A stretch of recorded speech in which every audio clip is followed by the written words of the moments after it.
ఈరోజు మనతో పాటు స్టోరీ టెల్లర్ సంస్కృత్ టీచర్ రమగారు ఉన్నారు. నమస్తే రమగారు. నమస్తే జయ.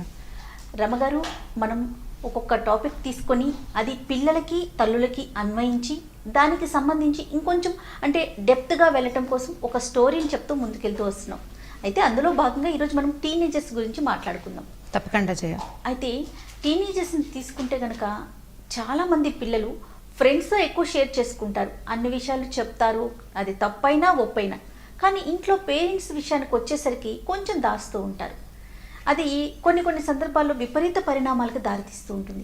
అలాంటి పిల్లలు ఉన్నప్పుడు ముఖ్యంగా తల్లి ఎలా అర్థం చేసుకోగలగాలంటారు? అంటే ఎంత వయసు వచ్చినా తల్లులకి తమ పిల్లలు చిన్నపిల్లల్లాగానే కనపడతారు. ఇప్పుడు 13 అనుకుందాం, 12, 13 అంటే 13 ఏళ్ళు కదా. 13 అంటే 13 నుంచి 19 దాకా మనం టీనేజ్ అంటున్నాం. అయితే ఇదివరకటి కంటే ఇప్పటికి వచ్చిన తేడా ఏంటంటే ప్రీ టీన్స్ అని వచ్చేస్తున్నాయి. ప్రీ టీన్స్ ఎందుకు వస్తాయంటే ఈ టీనేజ్ కంటే ముందు అంటే 13 కంటే ముందున్నది కూడా 11, 12 సంవత్సరాలు కూడా చాలామంది పిల్లల్లో ఈ టీనేజ్ తాలూకు ఎఫెక్ట్స్ ముందు నుంచే వచ్చేస్తున్నాయి. ఆడపిల్లలో హెచ్చుగా కనిపిస్తోంది, మగపిల్లల్లో కూడా కనపడుతుంది. దీనికి కారణం ఏంటంటే మన ఆహారపు అలవాట్లు కావచ్చు, మన జీవన విధానం కావచ్చు. ఇదివరకటి కంటే ఇప్పుడు ఎక్కువగా మనం ప్రపంచాన్ని తెలుసుకునే విధానాలు పెరిగిపోయినాయి. 10 ఏళ్ళు రాగానే ఆడపిల్లలు మేకప్కి వాటికి దృష్టి పెట్టడం, మగపిల్లలు స్టైలిష్గా కనపడడానికి రకరకాల హెయిర్ స్టైల్స్ చేసుకోవడానికి, కొంచెం పెద్దవాళ్ళలాగా బిహేవ్ చేయడానికి ప్రయత్నిస్తూ ఉంటారు. అమ్మాయిలు బాగా కనపడతారు, అబ్బాయిలు కొంచెం తక్కువ కనిపిస్తారు. అయితే ఈ పిల్లల్లో వచ్చే ఈ మార్పుని ఫ్యాషన్గా తీసుకుంటున్నాం, కానీ ఇది వాళ్ళ లోపల నుంచి మార్పు వస్తోంది, లోపల జరుగుతున్న మార్పు, ఇది బాహ్యమైంది కాదు అనేది తల్లులు మొట్టమొదట తెలుసుకోవాలి. వీడు ఫ్యాషన్ దేన్నో ఇమిటేట్ చేస్తున్నాడని అనుకుంటాం మనం. యాక్చువల్గా అది ఇమిటేషన్ ఒకటే కాదు, వాడికి శరీరం లోపల జరిగే రకరకాల మార్పులు జరిగే హార్మోనల్ బ్యాలెన్స్ ఇవి జరుగుతుంటాయి, చేంజెస్. బ్యాలెన్స్ ఎప్పుడు కుదురుతుంది? ఓ 20 ఏళ్ళు వచ్చాక, 22 ఏళ్ళు వచ్చాక బ్యాలెన్స్ కుదురుతుంది. ఈ లోపల ఈ వయసు లోపల అక్కడ జరిగే రకరకాల మార్పులతోటి వీడు ఒక్కొక్క రకంగా ప్రవర్తిస్తాడు. ఒక్కొక్క పిల్లలు ఏది చెప్పరు, మేము పెద్దవాళ్ళం అయ్యామనుకుంటారు. శరీరం లోపల భాగాలు పెరిగిపోతుంటాయి, దాన్ని చెప్పుకోవడానికి చూపించడానికి మొహమాట పడతారు, తల్లుని దగ్గరికి రానివ్వరు. ఇవన్నీ సహజంగా తీసుకుంటాం. ఒక్కొక్కసారి అది విపరీతానికి కూడా దారితీసే అవకాశం ఉంది. కాబట్టి ఇది ఏం చేయొచ్చు అంటే 12, 13 వచ్చిన దగ్గర నుంచి పిల్లాడిలో ఎలాంటి సంచలనం కలుగుతోంది అనేది మనం తెలుసుకోవాలి. చాలామంది ఏం చేస్తారంటే పిల్లల్ని మధ్యలో పడుకోబెట్టుకోవటం, దగ్గర పడుకోబెట్టుకోవటం చేస్తారు. ఇదివరకు అయితే అమ్మతో పాటు పిల్లలు పడుకుంటూ ఉండేవాళ్ళు. క్రమంగా పిల్లలకి సెపరేట్ బెడ్రూమ్స్ వచ్చినాయి, ఇద్దరు పిల్లలుంటే బంక్ బెడ్స్ వచ్చినాయి, కిందోళ్ళు పైనోళ్ళు పడుకోవడం ఫ్యాన్సీగా కూడా ఉంటుంది కదా. ఈ సెపరేట్ బెడ్రూమ్లు వచ్చాక పిల్లవాడి సంచలనం ఏమిటి అనేది తల్లులకి తెలియకుండా అవుతుంది. కాబట్టి ఫ్రీక్వెంట్గా, చాలా తరచుగా వాళ్ళని అబ్జర్వ్ చేస్తూ ఉండాలి. నెట్లో చూస్తూ ఉంటే తరచూ బ్రౌజ్ చేస్తున్నవి బ్రౌజింగ్ హిస్టరీ చూసుకోవాలి. ఏం చూస్తున్నారు వీళ్ళు, ఏం తెలుసుకుంటున్నారు. ఒకవేళ ఏదైనా విపరీతంగా కనపడింది అనుకోండి మనం ఏం చేయొచ్చు, అమ్మ ఇలాంటి మార్పులు సంభవిస్తాయి, ఇలాంటప్పుడు ఇట్లాంటి ఆకర్షణలు కలుగుతాయి, ఈ విషయాలకి కొంచెం దూరంగా ఉండాలి, ఇది న్యాచురల్ థింగే, ఏమి విపరీతమైన విషయం కాదని, నీలో జరిగే ప్రతి మార్పు నాకు తెలుస్తోందని తల్లులు ఓపెన్గా ఇప్పుడు మనం మాట్లాడుకుంటున్నట్టుగా మాట్లాడకూడదు, కానీ హింట్ చేస్తూ ఉండాలి పిల్లలకి.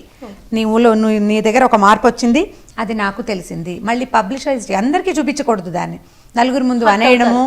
అనేసరికల్ పిల్లలు అసలు టీనేజ్లో ఎంత హార్టింగ్ చిన్న చిన్న వాటికి అవమాన పడిపోతూ ఉంటారు. అంటే అవమానం, ఎవరి ముందైనా కేకలేస్తే కష్టం తోస్తుంది. చిన్నప్పుడు మూతి ముడుచుకుంటారు, కానీ 3 నిమిషాల్లో మళ్ళీ అమ్మ దగ్గరకు వస్తారు. ఈ పెద్ద వయసు వచ్చేసరికి అంటే ఈ టీన్స్ వచ్చేసరికి ఇంకా తల్లుల దగ్గరికి రాకుండా ఈ ఆవిడతోటి ఇంతేనని తల్లుల నుంచి సెపరేషన్ని కోరుకుంటారు. దానికి మనం జాగ్రత్త ఎక్కడ పడాలంటే పిల్లల్లో వస్తున్న మార్పుని తల్లులు గమనించి తీరాలి. గమనించకపోతే మాత్రం దీన్ని మనం ఏమీ చేయలేకపోతాం. చేయి దాటిపోయిన తర్వాత వాడికి 15, 16 వచ్చాక పూర్తిగా ముదిరిపోయాక ఇంకా అప్పుడు మనం స్టార్ట్ చేస్తామంటే కుదరదు. ఇది ఆడపిల్లల్లో అయితే బాగా ప్రీటీన్స్ 10వ సంవత్సరం నుంచి చూడాలి, 10వ ఏట నుంచి చూడాలి. మగపిల్లలని అయితే కొంచెం 12 దగ్గర నుంచి. కానీ ఇది ఏమంటారు, రాకెట్ పాటలాగా అందరికీ ఒకటే కాదు. మన పిల్లలు ఎవరి పిల్లాడి వాడిని చూసుకోవాలి. ఇప్పుడు చూడండి, ఒక్కో పాప చక్కగా అంత అన్నం తింటుంది, ఒక్కో పాప ఈ బలవంతంగా పెడితే ఇంతే తింటుంది. దాని పరిస్థితిని బట్టి కదా, అంటే వాళ్ళ మనస్తత్వాన్ని బట్టి మనం ఏ తల్లి వాడి తన తాలూకు సంతానాన్ని బట్టి వాళ్ళ మనస్తత్వాన్ని బట్టి బిహేవియర్ని బట్టి తెలుసుకుని ప్రవర్తించాలి. ఇందులో చదువుకున్న తల్లులు చదువుకోని తల్లులు ఆ తేడా ఏం లేదమ్మా. ఎందుకంటే చెడిపోయేది ఎవరి పిల్లాడైనా ఒకటే, పిల్లైనా ఒకటే. సింపుల్గా దారి తప్పిపోతారు. ఆ దారి తప్పే ముందే పేరెంట్స్ కొంచెం జాగ్రత్త పడి మాట్లాడాలి వాళ్ళతోటి ఫ్రీక్వెంట్గా. మళ్ళీ దీన్ని పెద్ద సంభాషణగా చేయకూడదు. మనం ఇంతసేపు లెంగ్దీగా మాట్లాడాం, ఈ లెంగ్దీ సంభాషణ పిల్లలతోటి చేయకూడదు. ఎక్కువ చేసిన కొందికి ఈవిడికి తెలిసిపోయింది అన్నాక ఇంకా వాడికి భయం పోతుంది. ఎస్. తెలుస్తుంది అమ్మకి అర్థమైందన్న సిగ్గు భయము కలగాలి, ఎక్కువ తెలిసేసుకుంటుందేమో అన్న బెరుకు కలిగి కొంచెం చేస్తున్న చెడు పని నుంచి వెనక్కి రావాలి, మాట్లాడుతూ ఉండాలి. కళ్ళు వాళ్ళ మీద నుంచి తీయకూడదు. మన ఫ్యాషన్స్, మన ప్రపంచము, మన సీరియల్స్, మన సినిమాలు, మనం బయటకు వెళ్తాలు, మన క్యారియర్ అనుకుంటే ఇక పెద్దగా పిల్లలకి ఏం ఇంపార్టెన్స్ లేనట్టే. ప్రొఫెషన్, కెరీర్, ప్రొఫెషన్ దీంట్లో పడి ఉన్నామంటే ఇంకా పిల్లలకి ఏం ఇంపార్టెన్స్ లేనట్టే. ఇంక ఇవన్నీ తెలుసుకోవడం కూడా వృధానే కదా. కానీ ఇంత కష్టపడేది పిల్లల కోసమే కదా ప్రతి ఒక్కరం కూడా. ఎండ్ ఆఫ్ ద డే ప్రతి వాళ్ళకి పిల్లల కోసమే, మా అమ్మాయి కోసమే ఇంత ఉద్యోగం కష్టపడి చేశానని చెప్తారు. మరి నువ్వు చేయవలసిన అసలు పనిని మానేసి డబ్బు ఎంత సంపాదిస్తే ఏముంది జయ? పిల్లల ప్రవర్తన సరిగ్గా లేకపోతే దానివల్ల మనం ఎలాగూ బాధపడతాము, మరి వాళ్ళ సఫరింగ్, పిల్లలు అన్యాయం అయిపోతారు కదా. కేరింగ్గా ఖచ్చితంగా ఉండాలి. కొంచెం పని గంటలు తగ్గించుకోవాలి. అమ్మ ఒక్కతేనే నేను ఎప్పుడు చెప్పను జయ, దీంట్లో ఖచ్చితంగా నాన్నల పాత్ర ఉండి తీరవలసిందే. ఇప్పుడు తల్లుల దగ్గర ఒక రకమైన ఏమంటారు, చులకనగా ఉంటారు అమ్మలు పిల్లలకి కదా, ఈజీగా మనని తప్పించేసుకుంటారు. తండ్రుల దగ్గర కొంచెం భయపడతారు. అంటే కొంచెం చూసి చూడనట్లుగా వ్యవహరిస్తుంటాం, కొంచెం గారాబం చేస్తాము. అంటే పిల్లాడు కదా, చిన్నపిల్ల కదా, చిన్నపిల్లవాడని వాడి 4 రోజులు పోయాక వాడే తెలుసుకుంటాడని అట్లా ఒకటి. తర్వాత ఏమో భర్త ఏమైనా కేకలేసినా తిట్టినా కొట్టినా సహించలేని తనం ఒకటి ఉంటుంది తల్లులకి. ఆ గుణంతో కూడా కొంత దాచిపెడతారు. దాచకుండా కొంచెం ముందు మన ఇద్దరం డిస్కస్ చేసుకుని, దీని అంతటికి ముందు భార్యాభర్త డిస్కస్ చేసుకోవాలి. ఇద్దరు చెరో పక్క నుంచి దాన్ని నరుకుంటూ రావాలి. చెరో పక్క నుంచి నరికి వస్తేనే కరెక్ట్ ప్లేస్లోకి వెళ్తారు. అప్పుడు పిల్లాడు అమ్మా నాన్న మన పట్ల కేరింగ్గా ఉన్నారని తెలుసుకుంటాడు. తర్వాత ఏమో వాడికి ఏదైనా ఇబ్బంది ఉంటే మగ పిల్లవాడైతే కొంచెం నాన్నలతోటి షేర్ చేస్తారు, అమ్మాయిలు ఆడపిల్లలతోటి షేర్ చేస్తారు. మనకు తెలిసిందే 13 దాకా ఆడపిల్లలందరూ నాన్న పట్ల చాలా అట్రాక్టెడ్గా ఉంటారు అన్నిటికీ నాన్న. ఎందుకంటే అమ్మాయిలకి నాన్నే అన్నీ కొనిపెట్టేసి ముద్దు చేస్తాడు కాబట్టి. 13 వచ్చాకే అమ్మాయిలకి బాగా అమ్మ అవసరం తెలుస్తుంది. నేను ఎంతమందిని చూశానో జయ అట్లా 20 ఏళ్ల దాకా మా అమ్మకు బోరు, మా అమ్మకి ఏం తెలీదు, మా అమ్మాయి చాదస్తాం అనే పిల్లలు 20-22 వచ్చాక పూర్తిగా తల్లుల్ని ఇమిటేట్ చేస్తారు. అమ్మ చేసే రకపు వంట, అమ్మ కట్టుకునే రకపు చీరలు అన్నీ. తర్వాత అసలు 30 ఏళ్ళు వచ్చాక వాళ్ళని చూస్తే వాళ్ళ అమ్మని చూడక్కర్లేదు, సేమ్ డిట్టో అలాగే కనపడతారు. పిల్లలకు చెప్పేది కూడా విసుక్కున్న తల్లుల్ని ఎలా ఏ విషయాల్లో విసుక్కున్నారో అవే విషయాల్ని వీళ్ళు ఆటోమేటిక్గా తమ పిల్లల మీద ఇంపోజ్ చేస్తారు. ఇది చాలా సహజమైనగా జరిగేది. ఇంకా అందులో ఏమిటి జీన్స్ కారణంగా కాదు, అందులో మనం ఎవరూ ప్రత్యేకం కాదు. అదే నేనంతే, మా అమ్మ అంతే, మా తర్వాత వచ్చే తరం పిల్లలు కూడా అలాగే ఉంటాం. సో రమగారు ఎంత బిజీ వర్క్లో ఉన్నా కూడా తల్లిదండ్రులు ఇద్దరూ కూడా పిల్లల మీద కాన్సన్ట్రేట్ చేస్తూ ఒక అవగాహనలో ఉంటూనే పిల్లలు అనేది వాళ్ళు ఏం చేస్తున్నారు, తప్పుదారిని నడుస్తున్నారా లేదా అనేది మనకు అర్థమవుతుంది. Right, thank you so much రమగారు. ఈ వీడియో కనుక మీకు నచ్చినట్లయితే లైక్ చేయండి, షేర్ చేయండి. మరిన్ని వీడియోస్ కోసం మా ఛానల్ని సబ్స్క్రైబ్ చేయండి. నమస్తే రమగారు. నమస్తే చేయ. రమగారు, ఈరోజు మా మామ్స్ కోసం ఏదైనా ఫన్నీ స్టోరీ కావాలండి. చెప్తాం. ఫన్నీ స్టోరీలు మామ్సే వింటున్నారా, పిల్లలు చెప్తున్నారా? మామ్స్ విని ఎంజాయ్ చేసి పిల్లలకి, పెద్దవారికి, ఎవరైతే వినట్లేదో వాళ్ళందరికీ షేర్ చేస్తున్నారు. అయితే నాన్న పులి లాంటి కథ కూడా చెప్తాం. తప్పకుండా. పూర్తిగా నాన్న పులి కథ కాదు, కొంచెం దగ్గరగా ఉండేది. ఒక ఊళ్ళో ఒక పశువుల కాపరి, అంటే ఒక మేకల కాపరి ఉండేవాడు. మేకలు, గొర్రెలు కూడా ఉన్నాయి వాళ్ళ దగ్గర. ఒక చలికాలం నాటి సాయంకాలం వాళ్ళు గొర్రెలు మామూలుగా ఏం చేస్తారంటే చలికాలంలో గ్రేజింగ్కి గొర్రెల్ని తీసుకెళ్ళిపోతారు. ఈ మేకల్ని, గొర్రెల్ని మన అడవి వైపుకి తీసుకెళ్తారు, అక్కడే ఉంటారు.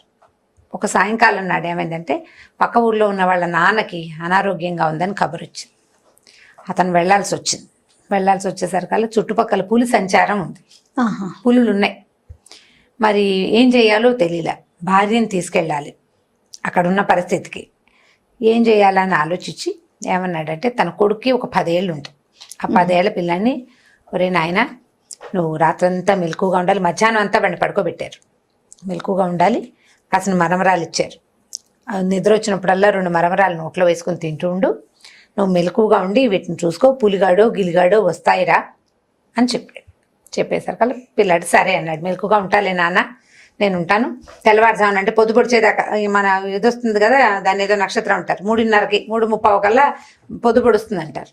ఆ పొద్దు పొడిచేదాకా ఉంటాను, మీరు ఆ పాటికి కాస్త వచ్చి అక్కడి నుంచి ఓహో అని కేకేసుకుంటూ రా నువ్వు అని చెప్పాడు. సరే నాన్న, మా అమ్మ ఇద్దరు కలిసి వెళ్ళిపోయారు. అయితే ఏమైందంటే ఆ పూట సాయంకాలమే ఒక పులి ఆహారార్థం ఈ గొర్రెల్లోకి వచ్చేసింది. ఓ కామ్గా గొర్రెని ఈడ్చుకెళ్ళటం కోసం గొర్రెల మందలోకి వచ్చింది. ఈ గొర్రెలకి పులి చేరిపోయి ఏం చేసిందంటే ఆ గొర్రెల మధ్యలో సందు చేసుకు పడుకుంది. పడుకునేసరికల్లా గొర్రెలు కొంచెం అమాయకంగా ఉంటాయి. వాటికి ఇది మన జాతిది కాదు, అవి తెలుసుకోలేకపోతాయి అన్నమాట. మీకు వేరే జాతి వేరు, లేళ్ళు గీళ్ళు అయితే అవి గుర్తుపడతాయి, వీటికి తెలియదు. తెల్లమొహాలు వేసుకుని ఉంటాయి పాపం, అందుకని గొర్రెల మంది అంటుంటారు, ఎవరికి తీసుకెళ్తే అటు వెళ్ళిపోతూ ఉంటామని. అయితే ఈ పడుకున్న పులి పులిగాడో గిలిగాడో వస్తారు అన్న మాట విన్నది. పులిగాడంటే నేను, గిలిగాడంటే ఎవరు? గిలిగాడని ఒకడు ఉన్నాడనమాట. వాడెవడో వస్తాడనమాట, వాడెవడో చూడాలనుకుంది. సరే పిల్లాడు అటు ఇటు తిరుగుతున్నాడు. వాడి కన్ను కునికేస్తే ఒక గొర్రెని తీసుకుని వెళ్ళిపోదామని చూస్తోంది పులి. దానికి కొద్దిగా మాగందుగా నిద్ర పట్టింది, చూస్తోంది, ఆలోచిస్తోంది. వీడు తప్పుకుంటే వీడు పడుకోగానే ఒక గొర్రెని తీసుకెళ్ళిపోవాలి, శబ్దం లేకుండా, ఒకటినో రెండింటినో ఈడ్చుకెళ్ళిపోతే సరిపోతుందని. ఇంతలో ఏమైంది, 1:20 అయ్యేసరికల్లా వాడికి నిద్ర వచ్చేస్తుంది పిల్లడికి. మరమరాలు తినబుద్ధి లేదు, అప్పటికి 4-5 సార్లు తిన్నాడు. విసుగు పుట్టింది వాడికి. ఎవరు తింటాడు దిక్కుమాల మనవరాలు, నేను తిన్ను, పడుకుంటానని చెప్పి పడుకుందాం అనుకున్నాడు. అక్కడ కింద పడుకునేసరికల్లా వాడికి చలేసేస్తుంది. చలికాలపు రాత్రి కదా, మంచు కూడా పడుతుంది. ఏమనుకున్నాడు, గొర్రెల మధ్యలో ఓ గొర్రె మీద దేని మీదైనా పడుకుంటే, గొర్రె బొచ్చుగా ఉంటాయి కదా, వాటి మీద పడుకుంటే చలేయకుండా ఉంటుందని పోయి ఆ గొర్రెల మంద మధ్యలో వెళ్ళి ఒక పెద్ద గొర్రెని చూసుకుని దాని మీద పడుకుందామని వెళ్ళాడు. వాటికి చీకటి కదా, ఏదో కొద్దిగా కనపడుతుంది. అర్ధరాత్రి అయ్యేసరికి కొంత వెలుగు వస్తుంది. ఆ వెలుగులో భారీగా కనపడిన గొర్రె మీద బొక్కబోర్లా పడుకుని దాన్ని ఇలా పట్టుకున్నాడు. వీడి టైం బాగుండి దాని దురదృష్టము, వాడు పడుకునేది పులి మీదే. పులిని పట్టుకునేసరికల్లా ఈ మీద ఏదో పడి తన మెడ పట్టుకునేసరికల్లా పులికి భయం వేసింది. ఇదేమిటి గిలిగాడు అన్నాడు, వాడు వీడేనా? ఒకవేళ ఈ పైన పడుకున్నదే గిలిగాడేమోనని విదిలించుకోవడానికి ట్రై చేసింది. అది విదిలించుకుంటుంటే వీడు పట్టు బిగిస్తున్నాడు మెడకి. గొర్రె విదిలిస్తుంది, వీడు పడుకోవాలి కదా, ఏం లేదు అంటున్నాడు. పైన పడుకుని ఏం చేశాడు, ఇంకా మొహాన్ని దాని మెడకి బాగా ఆనించి గట్టిగా కావలించుకున్నాడు. వెనక నుంచి పట్టుకునే పీక పట్టుకున్నట్టు అవుతుంది కదా. ఈ పులి ఏం చేసింది, దీన్ని ఎలాగైనా వదిలించుకోవాలని ఆ గొర్రెల మంద మధ్యలో నుంచి బయటికి నడిచింది. కొద్దిగా వాడికి నిద్ర పట్టింది, కదులుతున్న సంగతి తెలియలే. 1 నిమిషం అయ్యాక వాడికి కూడా అర్థమైంది ఈ పులి అది బయటకు వెళ్తుందని. గొర్రె ఎక్కడికో నడిచి వెళ్తోంది, పడిపోతాననుకుని ఆ గొర్రెని గట్టిగా పట్టుకున్నాడు. వీడు గొర్రె అనుకుంటున్నాడు, అది పులి. అమ్మో ఈ గిలిగాడు పట్టు బిగించేస్తున్నాడు, ఇంకేముందని ఈ పులి ఏం చేసింది, ఒక్క గాండ్రింపు, సౌండ్ లేదు, గాండ్రించడానికి అవకాశం లేదు, లోపలే గాండ్రించుకుంది. పరిగెత్తేసరికల్లా అమ్మో గొర్రె మందలోంచి తప్పిపోతుంది, బయటికి వెళ్ళిపోతే నాన్న చంపేస్తాడు. ఇంత పెద్ద గొర్రె తప్పిపోతే ఒప్పుకుంటాడా? ఆ గొర్రెకి 100 రూపాయలు వచ్చేవి ఆ రోజుల్లో. అందుకని ఆ గొర్రెని పారిపోనివ్వకుండా చేయటం కోసం ఈ కుర్రాడు ఏం చేశాడు, కాళ్ళని కింద, దాని పొట్ట కిందకి, చేతుల్ని దాని మెడ చుట్టూ తవేసి గట్టిగా బిగించి పట్టుకున్నాడు. ఇక పులి మీద సవారీ స్టార్ట్. ఆ పులి పరిగెడుతుంది, దాని మీద ఆ పిల్లాడేమో వదిలిపెట్టాడు. వాడేం పెద్ద భారీగా లేడు, 10 ఏళ్ళ పిల్లాడంటే ఎంత ఉంటాడు, పులి పొడుగ్గా ఉంటుంది. వాడు ఎలాగోలాగా దాన్ని పట్టుకుంటున్నాడు. అది ఎంత విదిలించుకున్నా కుదరలేదు. ఇక ముందుకు పరిగెడుతుంటే అక్కడికే 2 అయిపోయింది ఈ గొడవ మొదలయ్యేసరికి. ఇంకొక గంట ఆ పులి ఇటు తిరిగి చేసేసరికల్లా పొద్దు పడవటం మొదలుపెట్టింది. వాడికి కుర్రాడికి తను పడుకున్నది గొర్రె కాదని, ఇది పూలని వాడికి అర్థమైంది. వెలుగు వచ్చేసరికి కొద్దిగా వెలుగు వస్తుంది. మనకి ఊళ్ళల్లో తెలీదు, ఈ అడవుల్లోనూ అక్కడ నెరాబాగా ఉంటుంది, అంటే ఖాళీగా ఉంటుంది కదా, అప్పుడు కొంచెం వెలుతురు తెలుస్తుంది. వాడికి కళ్ళు అలవాటు పడ్డాయి, పైనుంచి పొద్దు పొడుపు కనపడుతోంది, పులి అని తెలిసింది. అమ్మ బాబోయ్ ఇంకేమైనా ఉందా అని వీడు ఏం చేశాడు, ఆ పులి పరిగెడుతుండగానే మధ్యదారిలో దొరికిన ఒక మర్రి చెట్టు ఊడని పట్టుకున్నాడు. పులి పరిగెత్తేసింది, వీడి చెట్టు ఊడ పట్టేసుకున్నాడు. పట్టుకుని గబగబా చెట్టు ఎక్కి కూర్చున్నాక ఏమనుకున్నాడు, ఏమైనా దగ్గరలో ఉన్నాయేమో చూసి ఎక్కడైనా దాక్కోవాలి, ఇది కనుక తిరిగి వచ్చిందో నేను చచ్చానే అని అటు ఇటు చూస్తే ఆ మర్రి చెట్టుకి కాస్త యువతలుగా ఒక చిన్న జేజి గుడి ఉంది. ఉంటాయి కదా అడవుల్లో చిట్టి పొట్టి అమ్మవార్ల గుళ్ళు. వీడేం చేశాడు, దిగేసి చెట్టు పోయి ఆ గుళ్ళో పోయి కూర్చున్నాడు, తలుపు గడి పెట్టేసుకుని కూర్చున్నాడు. ఈ పరిగెడుతున్న పులి ఒక నక్క అప్పుడే లేచి ఓడేయడానికి సిద్ధంగా ఉన్న ఒక నక్కని కుద్దేసరికల్లా నక్కంది, ఏమిటి ఈ టైంలో పరిగెడుతున్నావు, ఏమైనా పట్టుకొచ్చావా, ఏదైనా తెచ్చావా అని అడిగింది. ఏమి తెచ్చటం ఏమిటి, గిలిగాడు నా వీపు మీద ఎక్కాడు, వాడిని వదిలించుకొచ్చేసరికి ఇంతసేపు పట్టింది, నా భయం వేసేస్తుంది అవని పులి వణికిపోతుంది. నక్కంది, గిలిగాడు అనేది ఎవరు ఉండరా, నీకెవరు చెప్పారో, నువ్వు పులిగాడివి, నువ్వు పులివి, గిలంటూ ఏమీ లేదు, అలా ఉండదంటే. కాదు నా మీద ఎక్కాడు, వాడిని నేను వదిలించుకున్నాను, ఫలానా మర్రి చెట్టు దగ్గర అనేసరికి వీడు అనుకున్నాడు, ఎక్కడ పట్టుకున్నారు, నేను ఎలా పట్టుకున్నా మెడ దగ్గర పట్టుకున్నాడు, పొట్ట కింద కాళ్ళు వచ్చినాయి అనగానే వాడు ఏమన్నాడంటే, వీడు నక్క చెప్పింది మనిషి అయి ఉంటాడు, వాడు గిలిగాడు కాదు, పద నేను చూస్తాను, నీ సంగతి నేను చెప్తానని ఇద్దరు కలిసి వెనక్కి వచ్చారు. మర్రి చెట్టు దగ్గర చూశారు, కనపడలా. పూలంది గుళ్ళోంచి వాసన వస్తుంది, ఇక్కడ ఉండుంటాడని. సరే నక్క పులి చెరుకో పక్కన నుంచుంటే ఈ నక్క ఏం చేసింది, వీడు మనిషే అందుకనే గుళ్ళోకి వెళ్ళి గడి పెట్టుకున్నాడని తన తోకని తలుపు సందులో నుంచి పోనిచ్చి గడి అవతలికి తీయటానికి, చెక్క గడియాలి కదా, ఇప్పుడు దాని కింద నుంచి మనం ఒక పుల్ల పోనిచ్చి ఇలా తీసామనుకో గడి వచ్చేస్తుంది. అందుకని ఏం చేసింది, తోకని అందులో పెట్టింది. పెట్టేసరికల్లా వీడు బెదిరేడు, వాడి నిద్ర పట్టడంలా భయపడి ఉన్నాడు కదా, మెలకుగానే కూర్చుని ఉన్నాడు పిల్లాడు. లోపలికి ఒక కుచ్చుగా ఉన్నది ఏదో వస్తుండేసరికల్లా వాడికి భయం వేసే తోకను పట్టుకున్నాడు. పట్టుకునే సరికల్ నక్కకి అర్థమైంది ఎవరో పట్టుకున్నారని. అది లాక్కోవటం మొదలు పెట్టింది. అది లాగుతుంది, వీడు లాగుతాడు. వీడు వదలటం లేదు. వదిలేస్తే అది ఏం చేస్తుందో అని వీడికి భయం. ఇక లాగో పీకో ఎంతసేపటికో ఏమైంది, ఈ నక్క లాగుడికి వీడి చేతిలోకి బొచ్చుడు వచ్చింది. నక్క కాస్త డామని ఎగిరి అవతల పడింది. అలాగే అవుతుంది కదా టగ్ ఆఫ్ వార్ చేసేసరికి. అక్కడ పడిపోయిన నక్క, ఊరు నాయన గిలిగాడు అన్నావు, గిలిగాడు కాదురా వీడు తోక పీకుడు గాడు, లోపల ఉన్నది నా తోక పొద్దంతా ఊడిపోయింది, నాకు పెడుతుంది, నీకు నేను సహాయం చేయలేను, నువ్వు పారిపో నేను పారిపోతానని చెరో పక్కన పులి నక్క చిరుకో పక్కకి పారిపోయింది. అదే కదా జరిగింది. అక్కడి నుంచి వీడి కుర్రాడు కాసేపటికి సద్దుమణిగింది, బాగా వెలుగు వచ్చేసింది. మెల్లిగా లేచి బతుకు జీవుడా అని పగటిపూట ఏమీ తన మీద పెద్దగా దాడి చేయవు, ఓ 2 కర్ర పుల్లలు విరుచుకుని తన మంది ఎక్కడుందో వెతుక్కుంటూ మెల్లిగా వెనక్కి వెళ్ళాడు. ఆ పాటికి వాళ్ళ అమ్మ నాన్న వచ్చేసి వీడి కోసం వెతుక్కుంటున్నారు. ఏమిట్రా ఏం చేసావంటే, ఏమో నాన్న పులి వచ్చింది, దాని మీద కూర్చున్నాడు. దాని మీద ఎలా కూర్చున్నామంటే ఎలా కూర్చున్నాడో వీడు, పులి మీద వాడు ఎలా ఎక్కాడో కూడా వాడికి తట్టడం లేదనమాట. నేను గొర్రె మీద పడుకున్నాను, అది పులి మీదకి ఎలా వెళ్ళానో నాకు అర్థం కావటం లేదు, అదేమో నన్ను తీసుకెళ్ళిపోయింది ఫలానా చోటికి, ఒక కుచ్చు తోక వచ్చిందంటే నక్క ఉంటుందని వీళ్ళు ఊహించారనమాట. ఆ తర్వాత నుంచి పిల్లాన్ని వదిలిపెట్టలేదు. కానీ వాడు ధైర్యశాలి కాబట్టి ఈ కథ అంతా నడిచింది. వాడు మొదటే అది పులి అని అర్థం కానీ గీవురు గవర్నమని అరవంగానే ఈ పులి చూసేసుకునేది వీడు మనిషిని. వాడు అరవకుండా తెలివిగా ఉన్నాడు. ప్రమాదాలు ఎదురైనప్పుడు పానిక్ గా అయిపోకూడదు. మనకేదో సమస్య వస్తుంది, అరిచి కేకలు పెట్టి గీ బ్యామని అరిచేసరికల్లా సమస్య పెరిగిపోతుంది. ఒక క్షణం స్థిమితంగా ఉంటే ఆలోచిస్తే తర్వాత ఆటోమేటిక్ గా సెట్ అయిపోతుంది. పిల్లలు ఏదైనా చిన్నది కనపడంగానే పురుగు కనిపించి కేవ్వు మన అరుస్తుంటారు భయానికి. ఆ పానిక్ అయిపోకూడదు, అవ్వకపోతే ఇలా గెలిచిపోతామని ఈ సరదా కథ అండ్ ఈ పాయింట్ కూడా మనం తెలియజేయాలి. ఏదైనా విపత్కర పరిస్థితి, ఇబ్బందికరమైన పరిస్థితి, తప్పించుకోలేని స్థితి వస్తే పానిక్ అవ్వకూడదు. ఏడ్చేసేయటము అరిచేసేయటము రెండు చేయకుండా కొద్దిగా స్థిమితంగా ఆలోచిస్తే దాని నుంచి మనం బయటపడగలుగుతాం. వీళ్ళలాగా ఈ కథ చెప్పచ్చు, ఈ పాయింట్ కూడా చెప్పచ్చు. పానిక్ అవ్వదు, ప్రతిదానికి అరిచి కేకలు పెట్టకూడదు, తాపీగా ఉండి నిదానంగా స్థిమితంగా ఉండాలని చెప్పచ్చు. చాలా బాగుంది. పులిగాడు గిలిగాడు అద్భుతంగా. చివరికి అది తోక పీకుడు గాడు కథ అయిపోయింది. ఓకే, ఫన్నీగా ఉంది. మీరు అన్నట్లుగా మంచి పాయింట్ కూడా ఉంది. అదే. ఓకే రమ్మ గారు, ఇంకొక స్టోరీతో మళ్ళీ కలుద్దామండి. ఓకే జయ. ఈ వీడియో కనుక మీకు నచ్చినట్లయితే లైక్ చేయండి, షేర్ చేయండి. మరిన్ని వీడియోస్ కోసం మా ఛానల్ని సబ్స్క్రైబ్ చేసుకోండి. నమస్తే రమ్మ గారు. నమస్తే జయ. రమ్మగారు, చిన్న పిల్లలకి సంబంధించి ఏదైనా స్టోరీ ఉంటే చెప్పుకుందాం రమ్మగారు. ఈరోజు మనం ఒక చిన్న స్టోరీ చెప్తాను జయ.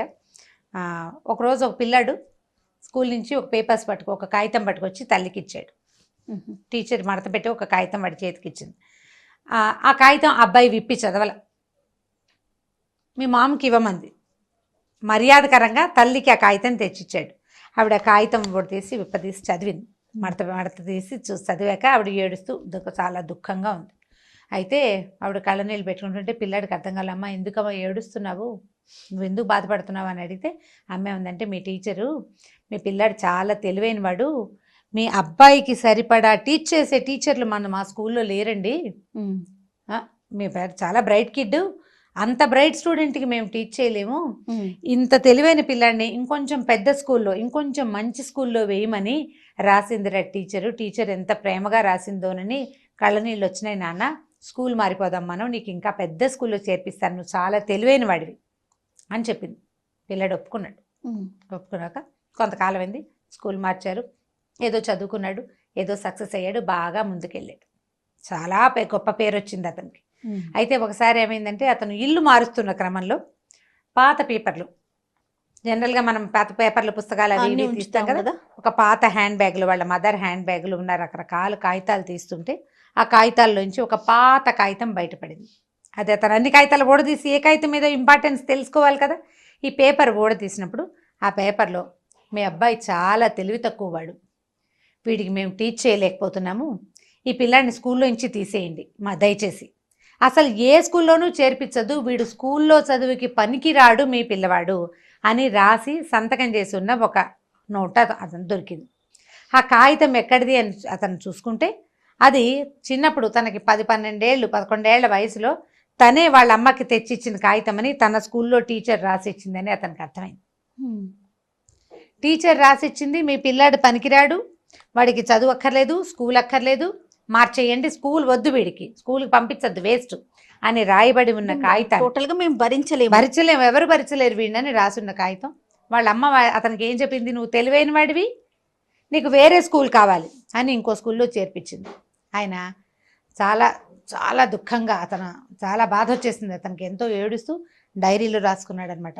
థామస్ ఆల్వా ఎడిసన్ అని నేను లోకం దృష్టిలో పిచ్చివాడిని, కానీ మా అమ్మ దృష్టిలో నేను హీరోని, ఇప్పుడు ప్రపంచం దృష్టిలో నేను మేధావిని.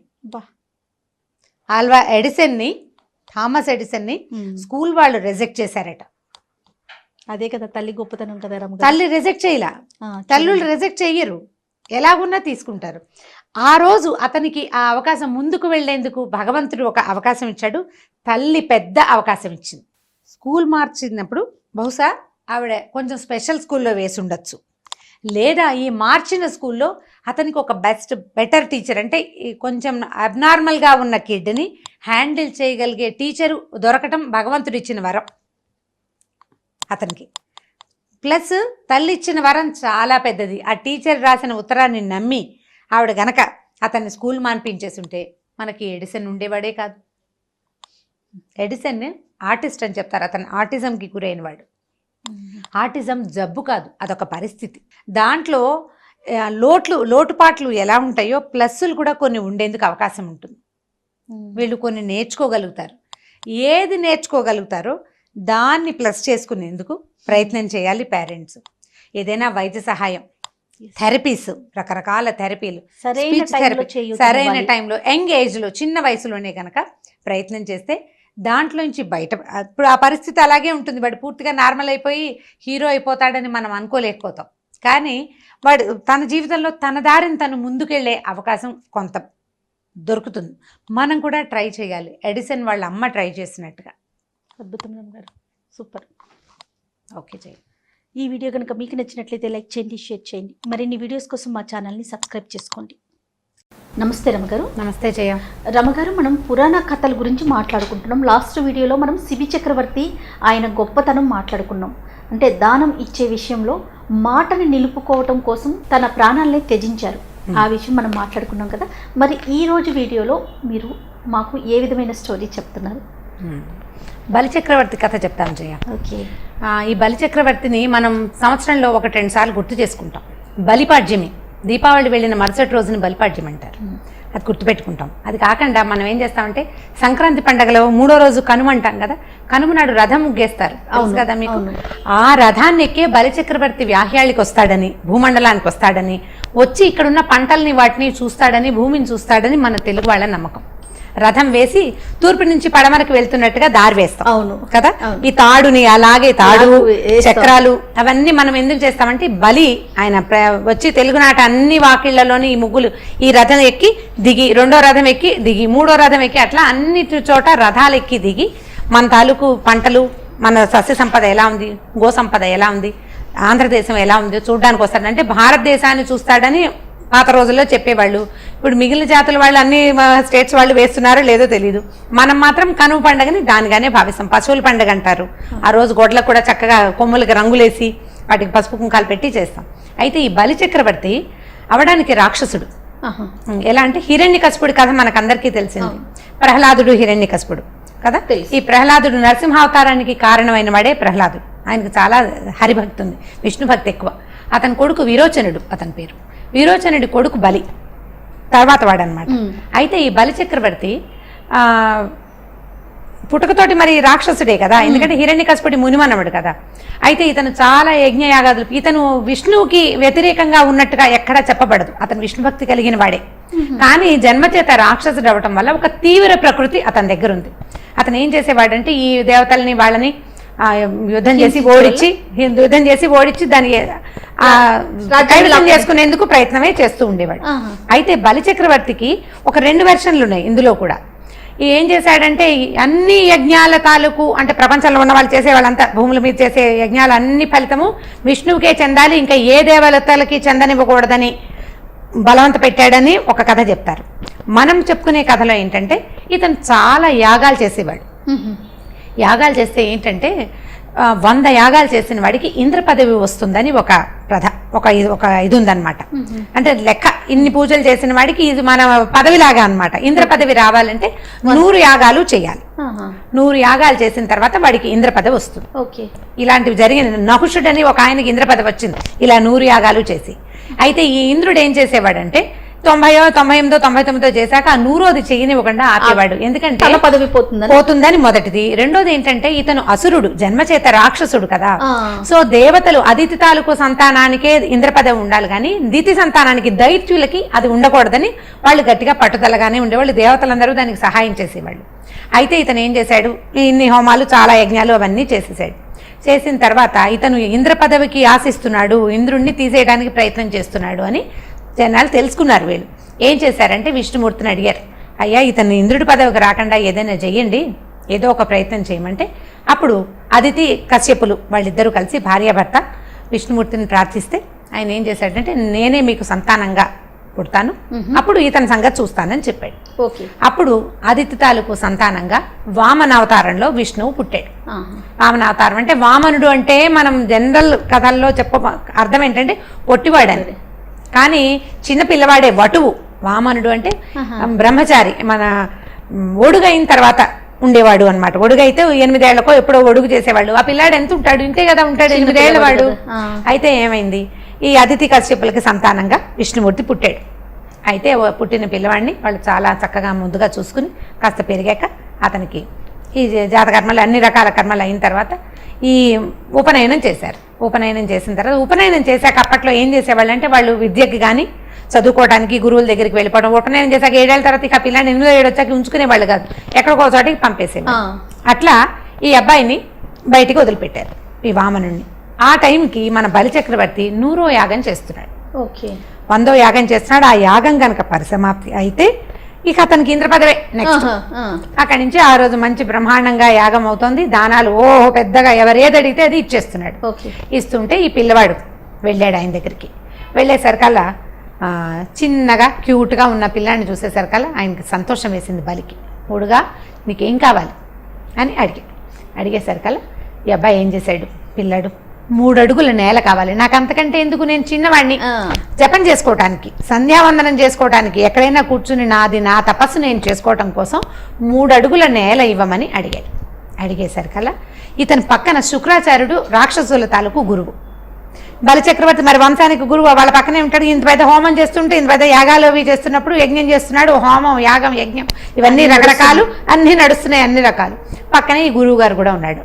ఆయన వెంటనే ఇతడు రాక్షసాంతకుడైన హరి మామూలు వాడు కాదు, నువ్వు జన్మచేత రాక్షసుడివి, ఇతను నీ అంతు చూడ్డానికి వచ్చాడు, 3 అడుగులు అడిగి ఏం పెడతాడో కాబట్టి నువ్వు వద్దన్నాడు, దానం చెయ్యొద్దు, ఒప్పుకోవద్దు, చేయనని చెప్పు అని చెప్పేసరికల్లా బలి అన్నాడు, ఇలా ఎలాంటి వాడు వచ్చినవాడు పోని విష్ణువే అనుకుందాం, మామూలు వాడు కాదు. దానికి మన భాగవతంలో పోతన గారి భాగవతంలో పద్యాలు, అద్భుతమైన పద్యాలు ఉన్నాయి. ఎలాంటంటే ముందు మొట్టమొదట శ్రీసతి లక్ష్మీదేవి తాలూకు తలను ముట్టుకుంటాడు, తల మీద విష్ణువు చెయ్యి, భుజాల మీద చెయ్యి, ఆమె వస్త్రాన్ని ముట్టుకుంటాడు, ఆమెతోటి ఉంటాడు. ఈ చెయ్యి అలాంటి చెయ్యి అంటే లక్ష్మీదేవిని అంటే ఈ సంపదలన్నిటికీ మూలమైనటువంటి శ్రీదేవినే పట్టుకోగలిగిన చెయ్యి కింద నా చెయ్యి పైన అయితే దానికంటే ఇంకేమైనా గొప్పతనం ఉందా, నాకు ఇంకేం అక్కర్లేదన్నాడు. ఇంక ఏమీ అక్కర్లేదు. మీరు పద్యాలు అడుగుతారు జయ, ఈసారి భాగవత పద్యాలు వచ్చేసారి మనం చెప్పుకున్నప్పుడు అది చెప్తాను మీకు. ఇప్పుడు మనకి లెంగ్తీ అయిపోతుందని చెప్పట్లేదు. అలాంటి చెయ్యి కింద అయింది, ఈ ప్రపంచాన్నంతా నడిపే చెయ్యి, మామూలు చెయ్యి కాదు అది. అలాంటిది నా నుంచి దానం తీసుకుని ఆ చెయ్యి కింద అయ్యి నా చెయ్యి పైన అయితే ఇక నా జీవితానికి ఇంకేం అక్కర్లేదు, ఇదే చాలు, నేను ఏమైపోయినా పర్వాలేదని అతను ఏం చేశాడు, భార్య నీళ్లు పోయటానికి పూనుకుంది, చెయ్యి దానం ఇదిగో అని చేయబోయాడు. ఈయన ఏం చేశాడు, శుక్రాచార్యుడు వెంటనే సూక్ష్మ రూపం ధరించి కమండలంలోంచి నీళ్లు పడకుండా అడ్డం పడ్డాడు. ఆ పాత్రలో ఒక పాత్ర ఇట్లా ఉంచి పోస్తారు కదా నీళ్లు, దానం చేయాలంటే ఊరికే చేత్తో ఇవ్వటం కాకుండా ఇది నేను నీకు ఇస్తున్నానని ఈ చేతిలో నీళ్లు పోసి వదిలిపెడతారనమాట. ఈ నీళ్లు పక్కనున్న భార్య పోస్తుంది. ఈ కమండలం ఇది పట్టుకుని నీళ్లు పోయడానికి ధారా పాత్ర ఉంటుంది, నీళ్లు పడ్డానికి. ఆ ధార పడే దాని సన్న దాంట్లోకి ఈయన సూక్ష్మ రూపంలో వెళ్ళిపోయాడు. వెంటనే ఈ పిల్లవాడు ఏం చేశాడంటే ఏదో అడ్డం పడిందని ఒక దర్భ తీసి అందులోకి గుచ్చాడు. గుచ్చేసరికల్లా కంటికి గుచ్చుకుంది శుక్రాచార్యుడికి. అప్పటి నుంచి శుక్రాచార్యుడికి ఒక్క కన్నే ఉంది, రెండో కన్ను లేదని చెప్తారు పురాణాల ప్రకారమే అన్నమాట. ఆ కన్ను గుచ్చుకోగానే ఇంకేముంది, కంట్లో గుచ్చుకుంటే ఏమి చేయలేం, విలవిల్లాడుతూ అతను బయటకు వచ్చేసేయంగానే ఈ పాత్రలో నుంచి నీరు పడిపోయింది. నీరు పడి ఇతని చేతిలోకి వచ్చేసింది, వామనుడి చేతిలోకి. 3 అడుగుల నేలని అతను దానం చేసేసాడు ధారాళంగా. సరే ఈయన ఏం చేశాడు, తీసుకోని ఆయన నీకు ఎక్కడ కావాలంటే 3 అడుగుల నేల అన్నాడు. ఈ నుంచున్న పిల్లవాడు గొడుగు వేసుకుని నుంచున్నాడు, చిన్న పిల్లక చక్కగా ఉన్నట్టుండి పెరిగాడు మా పైకి. ఎలా పెరిగాడంటే భూమండలం అంతటిది ఒక్క కాలు, ఒక్క పాదం, ఒకటే పాదం. అక్కడి నుంచి 2వ కాలు ఎత్తాడు, దాన్ని త్రివిక్రమావతారం అంటారు. ఈ 2వ పాదం ఎత్తి పైకి ఆకాశానికి పెట్టాడు. ఆకాశం మొత్తం అంతా ఒకటే పాదం. అప్పుడు అడిగాడు, భూమండలం నువ్వు మొత్తానికి రాజువి, భూమండలానికి 1 పాదం, ఆకాశానికి 2వ పాదం, అంటే 1 అడుగు కింద 2వ అడుగు పైన, 3వ అడుగు ఎక్కడ పెట్టను, 3వ అడుగు ఎక్కడి నుంచి ఇస్తావు నాకు దానం అని అడగంగానే బలి నిలబడి ఉన్నవాడు వినమ్రంగా కింద నుంచి ఇక్కడ పెట్టు, ఇది తీసుకో, ఇది ఇంకా నాది, నాకు మిగిలింది ఇది ఒక్కటే, అంతా అయిపోయింది, భూమి అంతా ఆక్రమించేసావు, ఆకాశం అంతా ఆక్రమించేసావు, భూమి ఆకాశాలు అయిపోయాక ఇక మిగిలిన వాడిని నేను, దీని మీద పెట్టినాయన అని చెప్తే 3వ పాదాన్ని బలి నెత్తి మీద పెట్టేసరికల్లా ఇంత మహాపాదం విష్ణువు అతన్ని సహించడం, అతన్ని భరించడం ఎవరి వల్ల అవుతుంది? ఈ పాదంతో అతను కిందకి వెళ్ళిపోయాడు పాతాళంలోకి. బలి చక్రవర్తిని పాతాళానికి పంపించేశాడు. ఇక అతను యాగము హోమం ఏమీ చెయ్యడు, కిందకి వెళ్ళిపోవటమే, భూమి ఆకాశాలతో అతనికి పనే లేదు. అప్పుడు ప్రహ్లాదుడు తన మనవడి కోసమని వచ్చాడు. అయ్యా నేను నీ భక్తుడిని, నా మనవడు ఇట్లా అయిపోయాడంటే ఏం పర్వాలేదు, పాతాళ రాజ్యానికి రాజు ఇతను. బలి చేసిన ఈ దాన విశేషం వల్ల విష్ణువుకే దానం చేయగలిగిన ప్రతిభ ఉన్నవాడికి, వాడికి వెళ్ళలేమిటి, ఇంకా వాడి ప్రతిభకి ఏమీ లేదు. అలాంటి వాడికి ఇక ఎక్కడా అడ్డం లేదు. ప్రతి సంవత్సరము అతను పైకి రావచ్చు, భూమండలాన్ని చూసుకుని వెళ్ళొచ్చు. ఈ పాతాళ లోకానికి పూర్తి స్థాయి రాజుగా అతన్ని చేస్తున్నానని పాతాళాన్ని బలికి అప్పచెప్పాడు విష్ణుమూర్తి. ఇప్పుడు ఈ దీంట్లో ఎప్పటిదాకా అతనికి స్వర్గాధిపత్యము లభించే అవకాశం ఉంది కదా. పాతాళాన్ని ఏం చేసుకుంటాడండి, స్వర్గం పోగొట్టుకున్నాడు అని అనడానికి వీల్లేదు. స్వర్గాన్ని పోగొట్టుకుని పాతాళాన్ని తీసుకున్న బలి విష్ణుమూర్తికి దానం చేసిన వాడిగా ప్రఖ్యాతి పొందాడు, పేరు ప్రఖ్యాతులు సంపాదించాడు. శ్రీ మహావిష్ణువే కింద చెయ్యి పెట్టి దానం తీసుకున్నాడు బలి దగ్గర. ఇప్పుడు చేసిన దానం ఇచ్చిన వాడు గ్రేట్ కదా, తీసుకున్నవాడు ఎంత అద్భుతమైన వ్యక్తి అయినప్పటికీ వాడి మీద ఇప్పుడు ఎప్పుడైనా సరే ఇచ్చిన వాడు ఎప్పుడూ గ్రేట్. కాబట్టి విష్ణువునే తన తాలూకు దానంతో జయించిన బలిని ప్రపంచం ఎప్పుడు గుర్తుపెట్టుకుంటుంది. అతని పేరుతో మనం రకరకాల పాడ్యములు ఉన్నాయి కదా, ప్రతి నెల మనకి 2 పాడ్యములు వస్తాయి, శుక్ల పాడ్యమి, కృష్ణ పాడ్యమి. ప్రతి నెలలోనే అంటే అమావాస్య తర్వాత రోజు ఒకటి, పౌర్ణమి తర్వాత రోజు ఒకటి. అమావాస్య వెళ్ళగానే ఒక ఫస్ట్ డే స్టార్ట్ అవుతుంది, అంటే పౌర్ణమికి ముందు అదొక పాడ్యం వస్తుంది. ఈ పాడ్యం నుంచి వరుసగా విధియ తదియ వరుసగా పౌర్ణమి దాకా 15 రోజులు కదా. పౌర్ణమి వెళ్ళిపోయిన మరుసటి రోజుని కృష్ణ పాడ్యమి అంటారు, అదొక పాడ్యం. దీపావళి అమావాస్య వెళ్ళిన మరుసటి రోజు వచ్చే పాడ్యమిని బలిపాడ్యమిగా, బలి తాలూకు లక్షణం దీనికి గుర్తు కోసం అప్పుడు ఆయనని పూజిస్తారు. మన తెలుగు క్యాలెండర్లలో బలిపాడ్యమి అని కనపడుతుంది కూడా. మనం అప్పటి నుంచి ఇప్పటిదాకా అది జరుపుకుంటూనే ఉన్నాం. కనుమ పండుగ నాడు బలి ఉత్సవం చేస్తూనే ఉంటాం. అది బలి చక్రవర్తి స్టోరీలు చెప్పడం వల్ల మన ఇతిహాసాలు వాటి యొక్క గొప్పతనం అది ఇతిహాసం తెలియాలి కదా, పురాణాలు తెలియాలి. ఒక గ్రేట్ థింగ్, ఒక రాజుని ఓడించడానికి భగవంతుడు స్వయంగా దిగివచ్చి లోక కళ్యాణార్థం శంఖ చక్రాలు ఆయనకు ఉన్నటువంటి 5 ఆయుధాలు ధరించి భార్యామణిని పక్కన పెట్టుకుని అలా రాలేదు. అలా రాకుండా అతనిని మోసపుచ్చడానికి ఒక చిన్న బాలుడి వేషంలో వచ్చి ఈ దానాన్ని తీసుకున్నటువంటి ఈ విచిత్రమైన కథని పిల్లలకి చెప్పచ్చు. థ్యాంక్ యూ సో మచ్ రమ్మగారు. Thank you. ఈ వీడియో కనుక మీకు నచ్చినట్లయితే లైక్ చేయండి, షేర్ చేయండి, మరిన్ని వీడియోస్ కోసం మా ఛానల్ని సబ్స్క్రైబ్ చేయండి. నమస్తే రమ్మగారు. నమస్తే జయ. రమ్మగారు, పంచతంత్ర కథలు అనగానే పిల్లలు చాలా ఇంట్రెస్ట్ చూపిస్తారు, అందులో ఒక నీతి కూడా ఉంటుంది. సో ఈ రోజు ఒక పంచతంత్ర కథ చెప్పుకుందామండి. ఎవరితో ఫ్రెండ్షిప్ చేయాలి అనే దాని మీద ఒక కథ చెప్తాం. అయితే ఇది చాలా పాత కథ జయ. ఇది ఫెమిలియర్ కథ అవ్వడానికి కూడా అవకాశం ఉంది. చాలామందికి తెలుసుంటుంది ఈ కథ, మీకు తెలుసో లేదో మరి.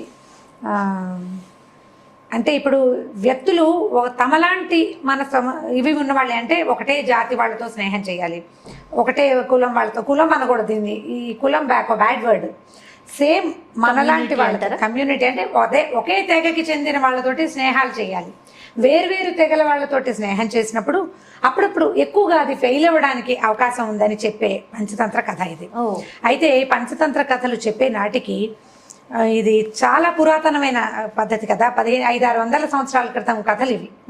అప్పటికి మనుషుల్లో కూడా ఇలాంటి జాతి వ్యవస్థ అది స్పష్టంగా ఉందో లేదో మనకి పెద్దగా అవగాహన లేదు. కుల వ్యవస్థ ఖచ్చితంగా ఉంది, చాతుర్వర్ణాలు ఎవరి పని వాళ్ళు చేసుకునే విధానం ఉన్నదే అనమాట. అలాంటప్పుడు రాజుగారి అబ్బాయిలకి విష్ణు శర్మ చెప్పిన కథలు ఇవి. 4 రాజకుమారులకి చెప్పారు. అయితే ఎవరితో ఫ్రెండ్షిప్ చేయాలంటే మంచి చెడు తెలుసుకుని స్నేహం చేయాలి, మూర్ఖులతోటి స్నేహం చేయకూడదు. తర్వాత మన స్వజాతి కానివాడు, అంటే ఒక శాకాహారి మాంసాహారి స్నేహం చేయకూడదన్న నీతి కూడా అందులో ఉంది. ఈ శాకాహారి మాంసాహారి అంటే జంతువుల్లో ఉంటాయి కదా, కొన్ని జంతువులు శాకాహారులుగానే ఉంటాయి. పెద్దదైన ఏనుగు ఒట్టిగా ఆకుల అలవలు తిని బతుకుతుంది. దానికి అంత శరీరం ఎలా పెరుగుతుందో ఆకుల అలవలతోటి మనకి తెలుసు, దాని పుటకే అది. కోతులు మంకి అవన్నీ కూడా శాకాహారులు, ఎల్లేళ్ళని ఇవన్నీ.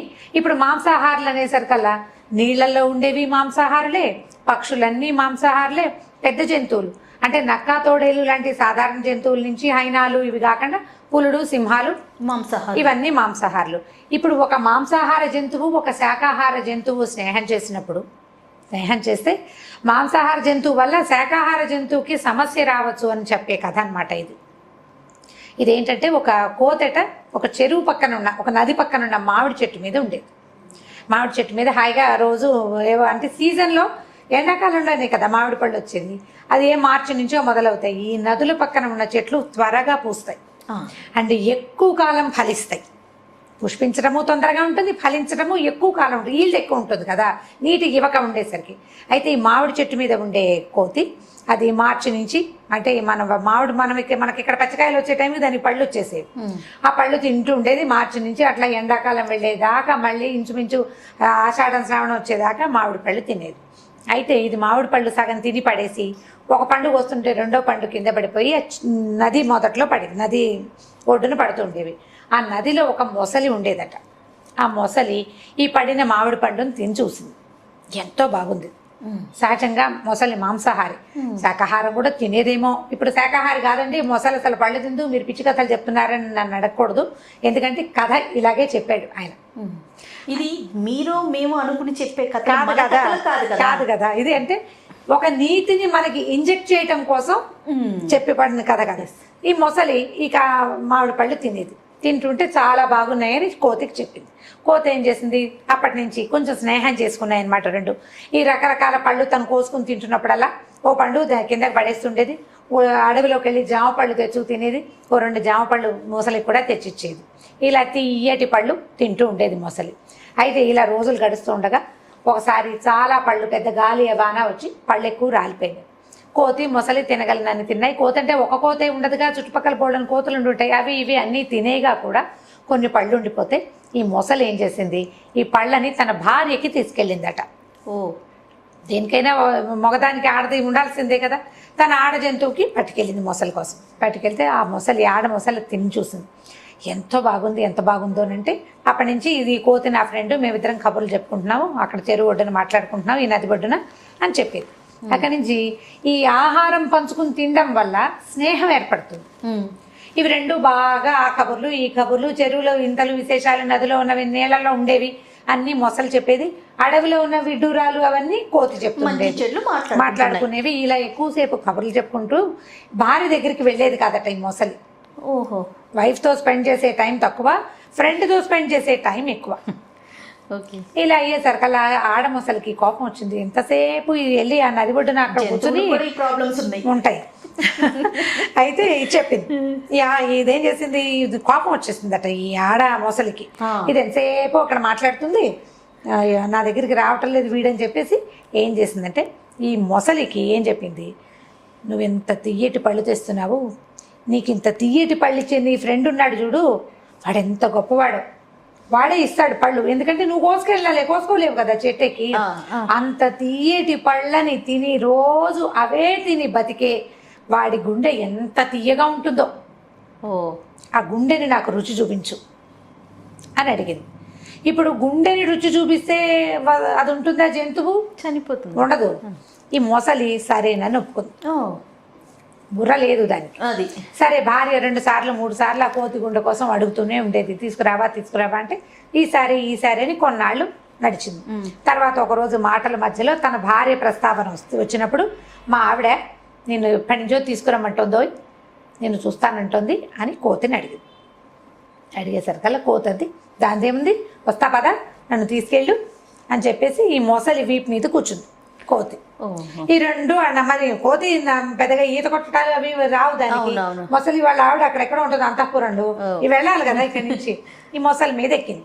మొసలి మీద ఎక్కితే ఈ మొసలి కొంచెం ముందుకెళ్తుండగా ఏం చెప్పిందంటే, నువ్వెంత మంచివాడు పోయి, నీ అంత మంచివాడు ఎవడైనా ఉంటాడా, అందుకే నీ గుండె తీయగా ఉంటుందని మా ఆవిడకి తెలుసు అనేసరికల్లా కోతికి గుండె లటక్కమంది. అర్థమైంది, అమ్మో ఇదేదో పెట్టుకుందిరా మనసులో అని అనుకుని, ఏమిటవి నా గుండె రుచిగా ఉండటం ఏమిటి, నేనే రుచిగా ఉంటానంటే, అవునట నా భార్య చెప్పింది అందుకే నేను తీసుకురమంది, నీ గుండె తినాలనుందో ఆమెకంటే. అయ్యో అలాగా, భలేవాడివి. వెంటనే ఈ కోతి తెలుసుకుందనమాట. నేను వెంటనే మాట మార్చేసి, భలేవాడివి, ముందే చెప్పద్దు, నా గుండె చెట్టు మీద పెట్టొచ్చాను అని చెప్పేసరికల్లా మొసలంది, నిజమా గుండె చెట్టు మీద పెడతారంటే, నాకు 2 గుండెలు ఉంటాయి ఓయ్, ఒక గుండె చెట్టు మీద పెట్టుకుంటా, 2వ గుండె నేను నా దగ్గర ఉంటుంది.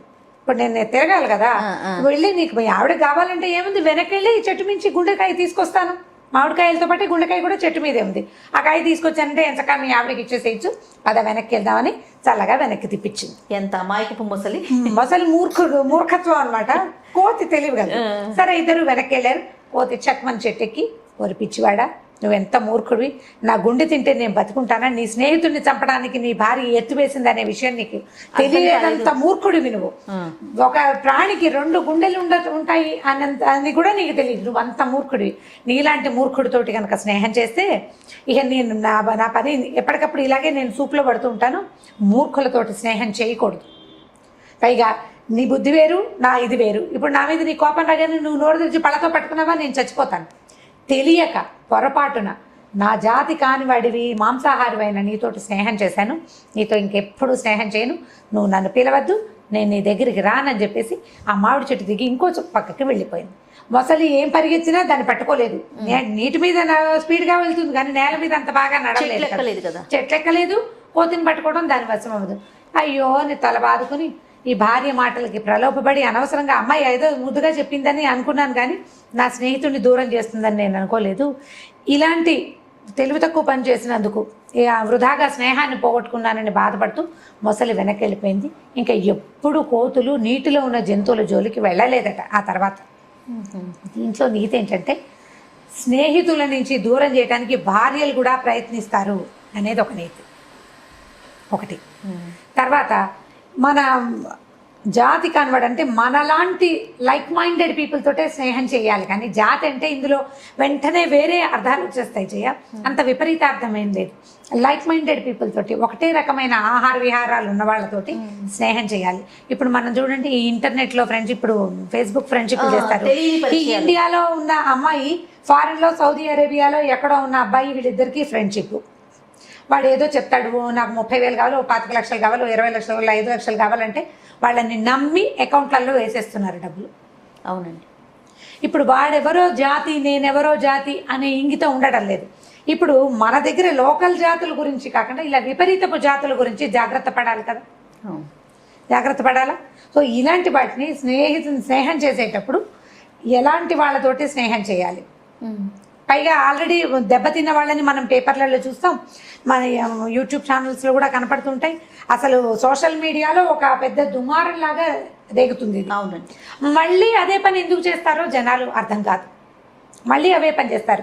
ప్రతి వారం 10 రోజులకు ఒకసారి ఓ అబ్బాయి మోసపోయాడు లేదా ఓ అమ్మాయి మోసపోయింది దూరపు స్నేహాల వలన. ఫేస్బుక్లో ఫ్రెండ్షిప్, ఫేస్బుక్లో నాకు వచ్చింది, ఎవరో వచ్చారు, ఓ రిక్వెస్ట్ పెట్టాం, ఓకే అన్నాం, బాగానే ఉంది. ఎందుకు ముందుకెళ్తావు, వాడు ఏదో పెట్టాడు బాగుందను, దాని మీద ఎందుకు ముందుకెళ్తావు, ఎందుకు ముందుకెళ్ళాలి? నీకు ఇంకా మాట్లాడడానికి మనుషులు లేరా? మెషిన్లతోటి ఎందుకు మాట్లాడాలి? ఎప్పుడు ఫోన్లోనో లేకపోతే ట్యాబ్తోనో కంప్యూటర్తోనో ల్యాప్టాప్తోనో ఉంటే మనం మానవ సంబంధాలని మెషిన్ల ద్వారా ముందుకు తీసుకెళ్ళేసరికి మనకి తెలియకుండా పోతుంది. అదే నువ్వు నీ పక్క ఇంటి వాడితోటి ఫ్రెండ్షిప్ చెయ్యి, వాడి తరహా ఏమిటో, వాడి వేషం, వాడి రకం మీకు కనపడుతూ ఉంటాయి కదా కంటికి, అప్పుడు వదిలేయచ్చు మొదటే.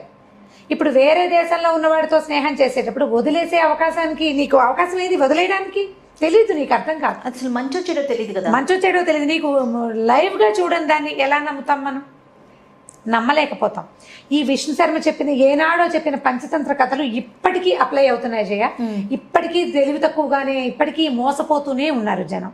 ఈ కథలన్నీ కూడా మీరు మోసపోకండి, ఎవరైనా మోసపోతున్నారని తెలిస్తే వాళ్ళని హెచ్చరించండి అని చెప్పడానికి. దయచేసి ఈ కథలో నీతిని తీసుకోండి. ఏ కథ అయినా ఒక వర్డ్ ఎక్స్ట్రా వెళ్ళంగానే ఇది ఈ ఫలానాది చెప్పద్దు, ఫలానాది చెప్పండి, చెప్పిన గుడ్ కంటెంట్ని మీరు తీసుకోలేకపోతున్నారు. ఇది ఫలానా మాట అనకూడదు అన్న ఉద్దేశంలో ఉండకుండా ఉండండి, ఒక తెలియచేయండి. అంత ఎక్కువ తీవ్రంగా దాన్ని తీసుకోవద్దు. మొత్తం స్టోరీని వదిలేస్తున్నారు. కామెంట్ రూపంలో కూడా కొన్ని చూస్తుంటే కథలు వదిలేస్తే బాధ అనిపిస్తుంది రమ్మగారు, నాకు కూడాను. ఎందుకంటే ఇప్పుడు ఒక జాతి అనేది ఒకటి, అంటే అది కథలో ఉన్న విషయం మనం చెప్తున్నాం. అది ఒక రమ్మగారు లేకపోతే ఒక జయానో క్రియేట్ చేసింది అంటే ఇప్పుడు దాకా చెప్పిన మొత్తం కథలు అన్నీ కూడా నేను చదివినవే గానీ వీటిలలో ఒక్కటి కూడా సొంత కథ కాదు, నేను రాసిన కథలు కాదు కదా. ఇప్పుడు నేను రాసిన కథలు నేనే చెప్పిందంటే నేను ఒక్కదాన్నే కనుక చెప్పిన కథలు, నేను మాట్లాడినవి, అవి నా సొంత భాష. ఒక చిన్న కంటెంట్ని తీసుకుని దాని మీద నేను అల్లింది తప్ప అది ఏది నా సొంతం కాదు. ఇప్పుడు కథలు మహామహులు రాసినవి, పెద్దవాళ్ళు ఎప్పటి కథలు వదిలేస్తున్నారు. ఈ వర్డే రాంగ్, ఇదే ఎందుకు తీసుకొస్తున్నారంటే మీరు దయచేసి కొంచెం బ్రాడ్ మైండెడ్ గా ఆలోచించండి. అంటే ఇప్పుడు కథను తీసుకోవాలి, ఇది కథనే తీసుకోవాలి. ఇప్పుడు జాతి గురించి అంటే జాతులు బయట వాళ్ళతో స్నేహాలు చేయడం ఎప్పుడు సేఫ్ కాదు. మనుషుల్ని చూసినప్పుడు స్నేహాలు తప్పకుండా. మనం అమెరికా వెళ్ళాం, అమెరికన్స్తో ఫ్రెండ్షిప్ చేయొచ్చు, వాళ్ళకి లైవ్గా వాళ్ళు మనకి కనపడతారు కదా. ఈ కథలో అయితే ఫ్రెండ్షిప్ వరకు ఆగితే ఏదైనా వెళ్ళనుకుంటండి, అదే ఎక్కడైనా మంచి. అది ఎక్కువ వెళ్ళకూడదు, ఎక్కువ వెళ్ళకుండా జాగ్రత్త పడితే బాగుంటుంది. రైట్, థ్యాంక్ యూ రమ్మగారు. ఓకే జయ. ఈ వీడియో కనుక మీకు నచ్చినట్లయితే లైక్ చేయండి, షేర్ చేయండి, మరిన్ని వీడియోస్ కోసం మా ఛానల్ని సబ్స్క్రైబ్ చేసుకోండి. నమస్తే రమ్మగారు. నమస్తే జయ. రమ్మగారు, పిల్లలు కొట్టుకున్నప్పుడు ముందు వాడు మాట్లాడితేనే నేను మాట్లాడతానని అట్లా అనుకుంటూ ఉంటారు. తర్వాత మనం ఏదైనా పని చెప్పామనుకోండి, ముందు తను చేస్తే నేను చేస్తానంటారు. ఏదైనా పంతం పెట్టుకుంటూ ఉంటారనమాట. ఎదుట మనిషి చేస్తేనే నేను చేస్తానని, వాళ్ళు నవ్వితేనే నేను నవ్వుతాను, వాడు నవ్వలేదు కదా నేను ఎందుకు నవ్వాలి అని అట్లా ఫీల్ అవుతూ ఉంటారు. పిల్లలు ఏమిటి, పెద్దవాళ్ళు కూడా, భార్య భర్తలు కూడా అంతే కదా. సారీ ఎవరు ఫస్ట్ చెప్పాలనే దాని మీద బోల్డ్ డిస్కషన్ అవుతుంటుంది. నువ్వు ఫస్ట్ నువ్వే మొదలెట్టావు కాబట్టి నువ్వే సారీ చెప్పాలి. అలాంటివి అవతల వైపు నుంచి సారీ వస్తే తప్ప సాటిస్ఫాక్షన్ ఉండదు అన్నమాట. చాలా మంది మనకి మామ్లో వచ్చిన మెసేజెస్ లో కొంతమంది మా పిల్లలు ఎక్కువ కొట్టుకుంటారు, అమ్మాయిలు ఇద్దరు అక్క చెల్లెళ్ళు రాక్షసులాగా కొట్లాడుకుంటారు, పిల్లి ఎలకల్లాగా కొట్టుకుంటారు మా పిల్లలు, వాళ్ళకి ఏదైనా చెప్పాలి, ఎలా చెప్పాలి. ఏవో చెప్తాం జయ, క్రమంగా పెద్దవాళ్ళు అయ్యాక మార్చుకోరు. ఇక కొన్ని జాతులు అంతే, వాళ్ళు అలాగే ఉంటారు. మనం చేసేది ఏం లేదు, ఏదో చెప్తాం కదా. చిన్నప్పుడు ఈ పంతాల మీద కథలు ఉండేవి. అంటే నువ్వు మాట్లాడాలంటే నువ్వు మాట్లాడాలని ఒక చిన్న మంచి కథ చెప్తాను చూడండి. అంటే మరీ పెద్దవాళ్ళకి కాదు కానీ పిల్లలకి చెప్పడానికి బాగుంటుంది. మనకు కూడా ఇది ఒక సరదా కథ, ఒక ఇన్సిడెంట్ చెప్పడానికి. ఓ భార్య భర్త ఉన్నారు, వాళ్ళిద్దరికి పేర్లు పెడదాం ఉండండి, సుబ్బమ్మ సుబ్బయ్య అనుకుందాం, ఈజీగా ఉంటుంది. అయితే ఈ సుబ్బమ్మ సుబ్బయ్య ఇద్దరు ఏంటంటే ఎప్పుడు పోట్లాడుకునేవాళ్ళు, నిరంతరం వాళ్ళు కలిసే ఉండేవాళ్ళు, అన్ని పనులకి కలిసే వెళ్ళి నువ్వు ఎత్తాలంటే నువ్వు ఎత్తాలి, నువ్వు పెట్టావు కాబట్టి నువ్వే తీయాలి, ఇలా ఎప్పుడు వాదన ఎప్పుడు పోట్లాడుకోవటమే. అసలు ఎంత వాదన అంటే అతి వాదన. వాళ్ళు ఆఖరికి కంచాలు ఎవరు పెట్టాలి, అన్నం నువ్వు ముందెందుకు తినేసావంటే నువ్వు ముందెందుకు తినేసావు, నేను వచ్చే లోపల నువ్వెందుకు తినేసావు, ఇలాంటి విషయాల మీద కూడా పోట్లాడుకుంటూ ఉండేవాళ్ళు. చుట్టుపక్కల వాళ్ళకి వీళ్ళ సంగతి కొంత తెలుసు. అయితే ఓసారి ఏమైందంటే ఈ సుబ్బయ్యకి మన బూరెలు తినాలని అనిపించింది. బూరెలు తినాలంటే ఏం చేయాలి, 4 వస్తువులు ఏవో సమకూర్చుకోవాలి. పల్లెటూరులో అప్పట్లో మనకి ఇప్పటిలాగా సూపర్ మార్కెట్లు ఏముండేవి, ఏవో చిన్న పొన్న కొట్లు ఉండేవి. ఆ కొట్లలో కూడా వీళ్ళ దగ్గర విరివిగా డబ్బు ఉండే రోజులు కావు. మారకం వేసుకునేవాళ్ళు. అంటే వీళ్ళ దగ్గర ఒక బత ధాన్యం ఉందనుకో, వస్తు మార్పిడి 2 గ్లాసులు బియ్యం ఒడ్లు పట్టుకెళ్ళి ఏదైనా బెల్లం ముక్క అలా తెచ్చుకునేవాళ్ళు అనమాట. అయితే ఇతను ఏం చేశాడు, బోళ్ళు వస్తువు ఎందుకు, మొన్నదేమో మనం ఇద్దరమే కదా, బూర్లు ఊరికే 4 బూర్లు ఎందుకు సరిపడా పప్పు అని ఆలోచించుకుని ఏం చేశాడు, కొట్టుకెళ్ళి అంత శనగపప్పు ఇమ్మన్నాడు.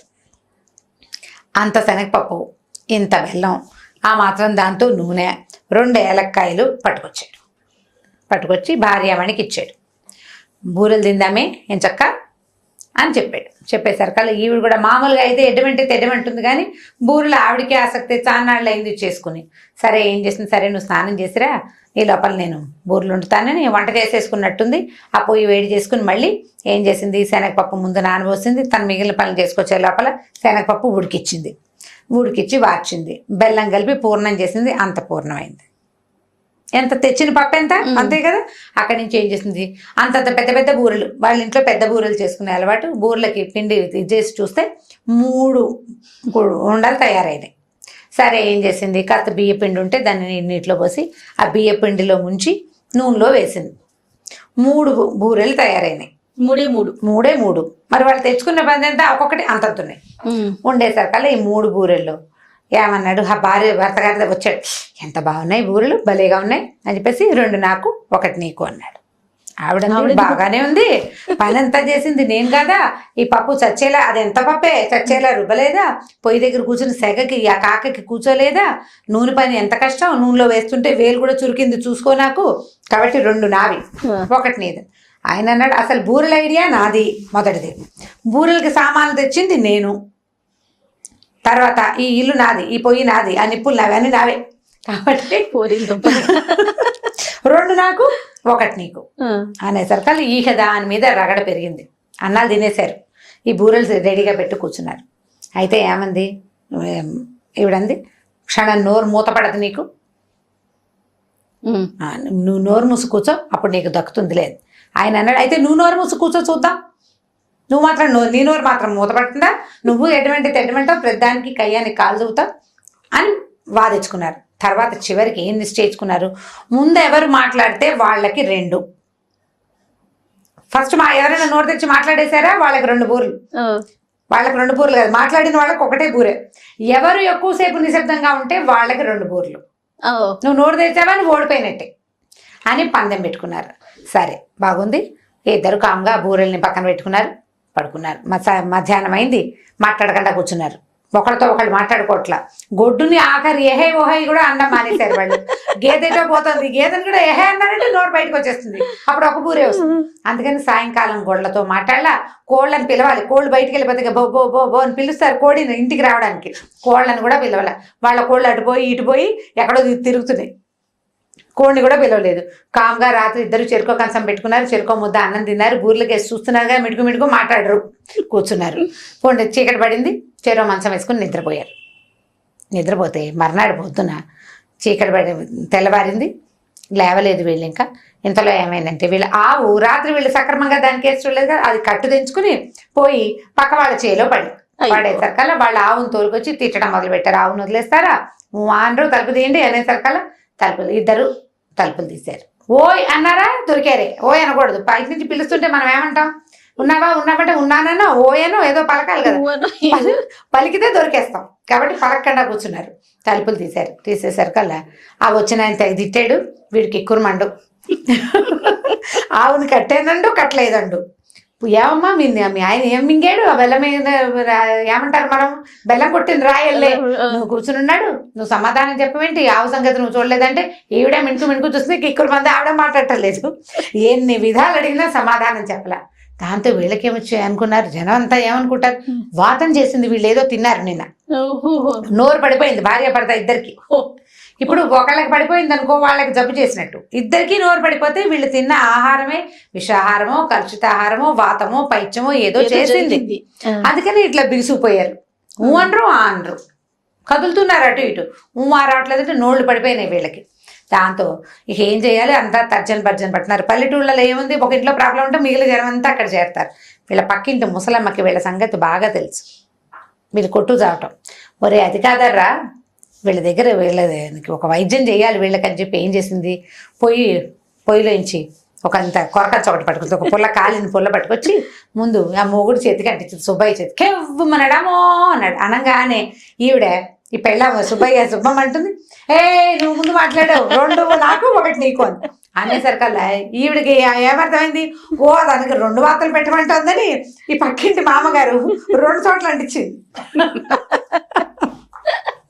అమ్మో అని లబో దీపమని అరిచారు ఇద్దరు. ఒకటి చేయగలితే ఎవరెవరు అరిచేసరికల్లా ఆ మామ అడిగింది, మీరు మొహాలు మండ పొద్దు నుంచి బిగ తీసుకుని ఉన్నారు, మీ ఆవు కట్టు తీసుకుని పక్క వాళ్ళ చేయిలో పడింది, వాడు తిట్టిపోస్తున్నా మాట్లాడరేమర్రా, ఏమొచ్చింది మీకు పోయే కాలం అని ఆవిడ తిట్టేసరికల్లా అప్పుడు ఈ బూరెల సంగతి చెప్పేసరికల్లా మీ బొందలాగా ఉంది, 3 ఇంతంత ఉండలు చేసుకునే బదులు 4 ఇంతంత చేసుకోవచ్చు. మొదటిది పోని చెరుకోటి తిని ఒకదాన్ని సగం సగం చేసుకోవచ్చు, అది చేయకుండా ఇది చేయకుండా మాట్లాడకుండా కూర్చుంటే ఎట్లా, ఈ పైగా ఈ పంచుకోవటం ఏమిటి, కోతులు పంచుకున్నట్టు అని ఆవిడ తిట్టింది.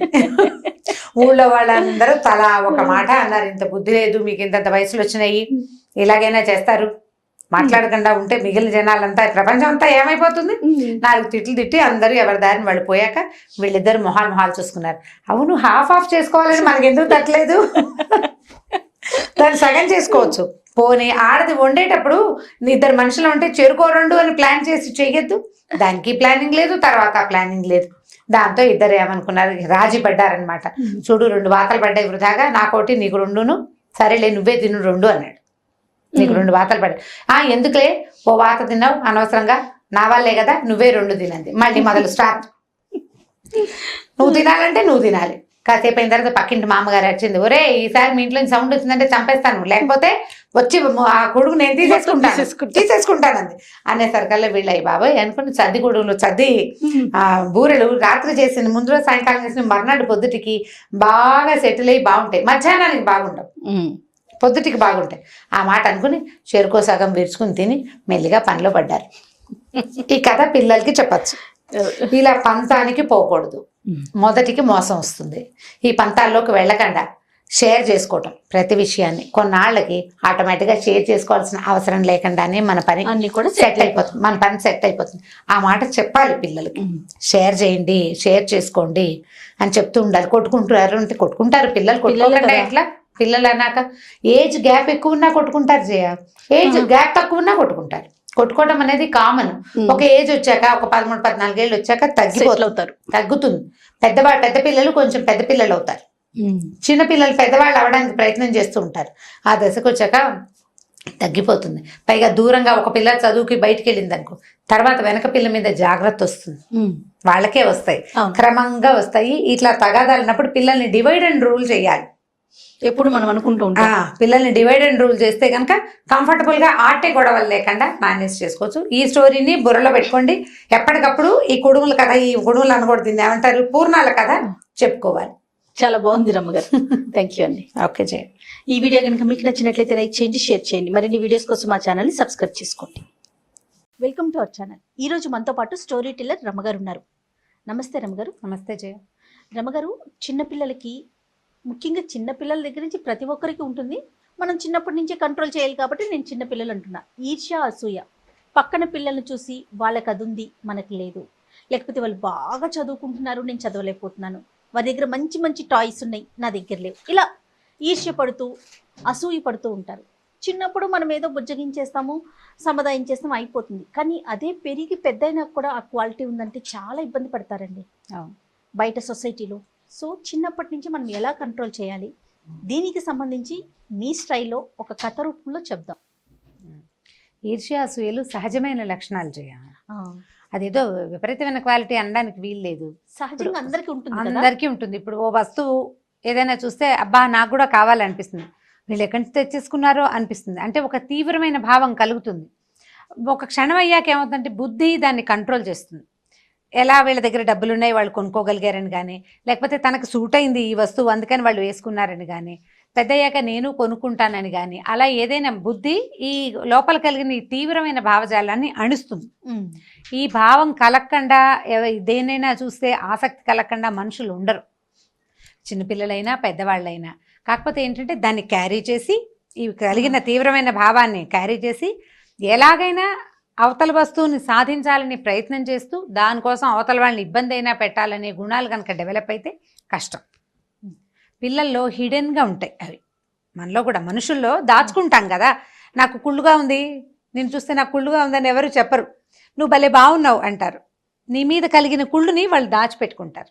అవి లోపల దాచుకునే భావాలు కదా. పిల్లలు దాన్ని 2-3 సార్లు వాళ్ళు ఎంత బాగున్నారు అంటే అలా పదే పదే అనకూడదు నాన్న అని మనం ఏదైనా కొంచెం నచ్చ చెప్పగలగాలి. మనకే అలాంటి భావాలు కలుగుతున్నాయి అనుకోండి, బుద్ధిని సముదాయించాలి. మనకి మనం అనుకోవాలి, మనకు మనం చెప్పుకోవాలి. అంటే మనం ఎలా అంటే ఇప్పుడు దేన్నైనా చూడంగానే మనకి ఉద్రేకం, ఒక ఉత్సాహం వస్తుంది, కొనేసుకోవాలనిపిస్తుంది, తీసేసుకోవాలనిపిస్తుంది. అది మనకి అందుతుందా అందదా, మన వల్ల అవుతుందా అవదా అనేది మనం ఒక బేరీజ్ వేసుకుంటాం కదా బ్రెయిన్లో. ఎంతో కొంత ఆలోచిస్తాం. దానికి ఆలోచనకి సరిగ్గా పదును పెడితే ఒక 5-6 సార్లు అలా జరిగింది అనుకోండి, తర్వాత సారి అంటే ఓ 10వ సారి ఆ వస్తువు కనపడ్డప్పుడు ఉద్రేకం కలగదు. కొనేయాలో తీసేసుకోవాలో సొంతం చేసుకోవాలన్న ఉద్దేశం అంటే తీవ్రమైన భావం కలగదు, క్రమంగా పోతుంది. చాలా కాలం ఇలా జరిగిన తర్వాత దేన్నైనా చూస్తే అంత అతిగా స్పందించే లక్షణమే మనుషుల్లో ఉండదు. పిల్లల్లో కనపడుతూ ఉంటాయి, మనం వాటిని కంట్రోల్ చేస్తూ ఉంటాం. రకరకాలు చెప్తామా, అబద్ధాలు చెప్పకూడదు, సరిగ్గా ప్లాన్ చేసుకోవాలి, లేదా ఇలా చదువుకోవాలి, ఇలా మాట్లాడచ్చు, అవి చెప్తాం. ఆ కథల్లో భాగంగా ఈ ఈర్ష్యపడే వాళ్ళ కథలను కూడా మనం చెప్పచ్చు.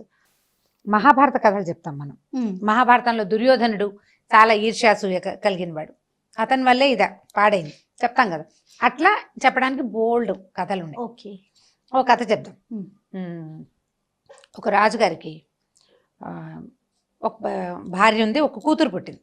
ఆ కూతురు పేరు కలహంస, పాప పేరు. పిల్ల చాలా అందంగా ఉండేది. ఈ పాప పుట్టిన కొన్నాళ్ళకి ఆయన భార్య చనిపోయింది. పేరు అందంగా ఉంది కదా, కలహంస పేరు ఎంతో బాగుంది.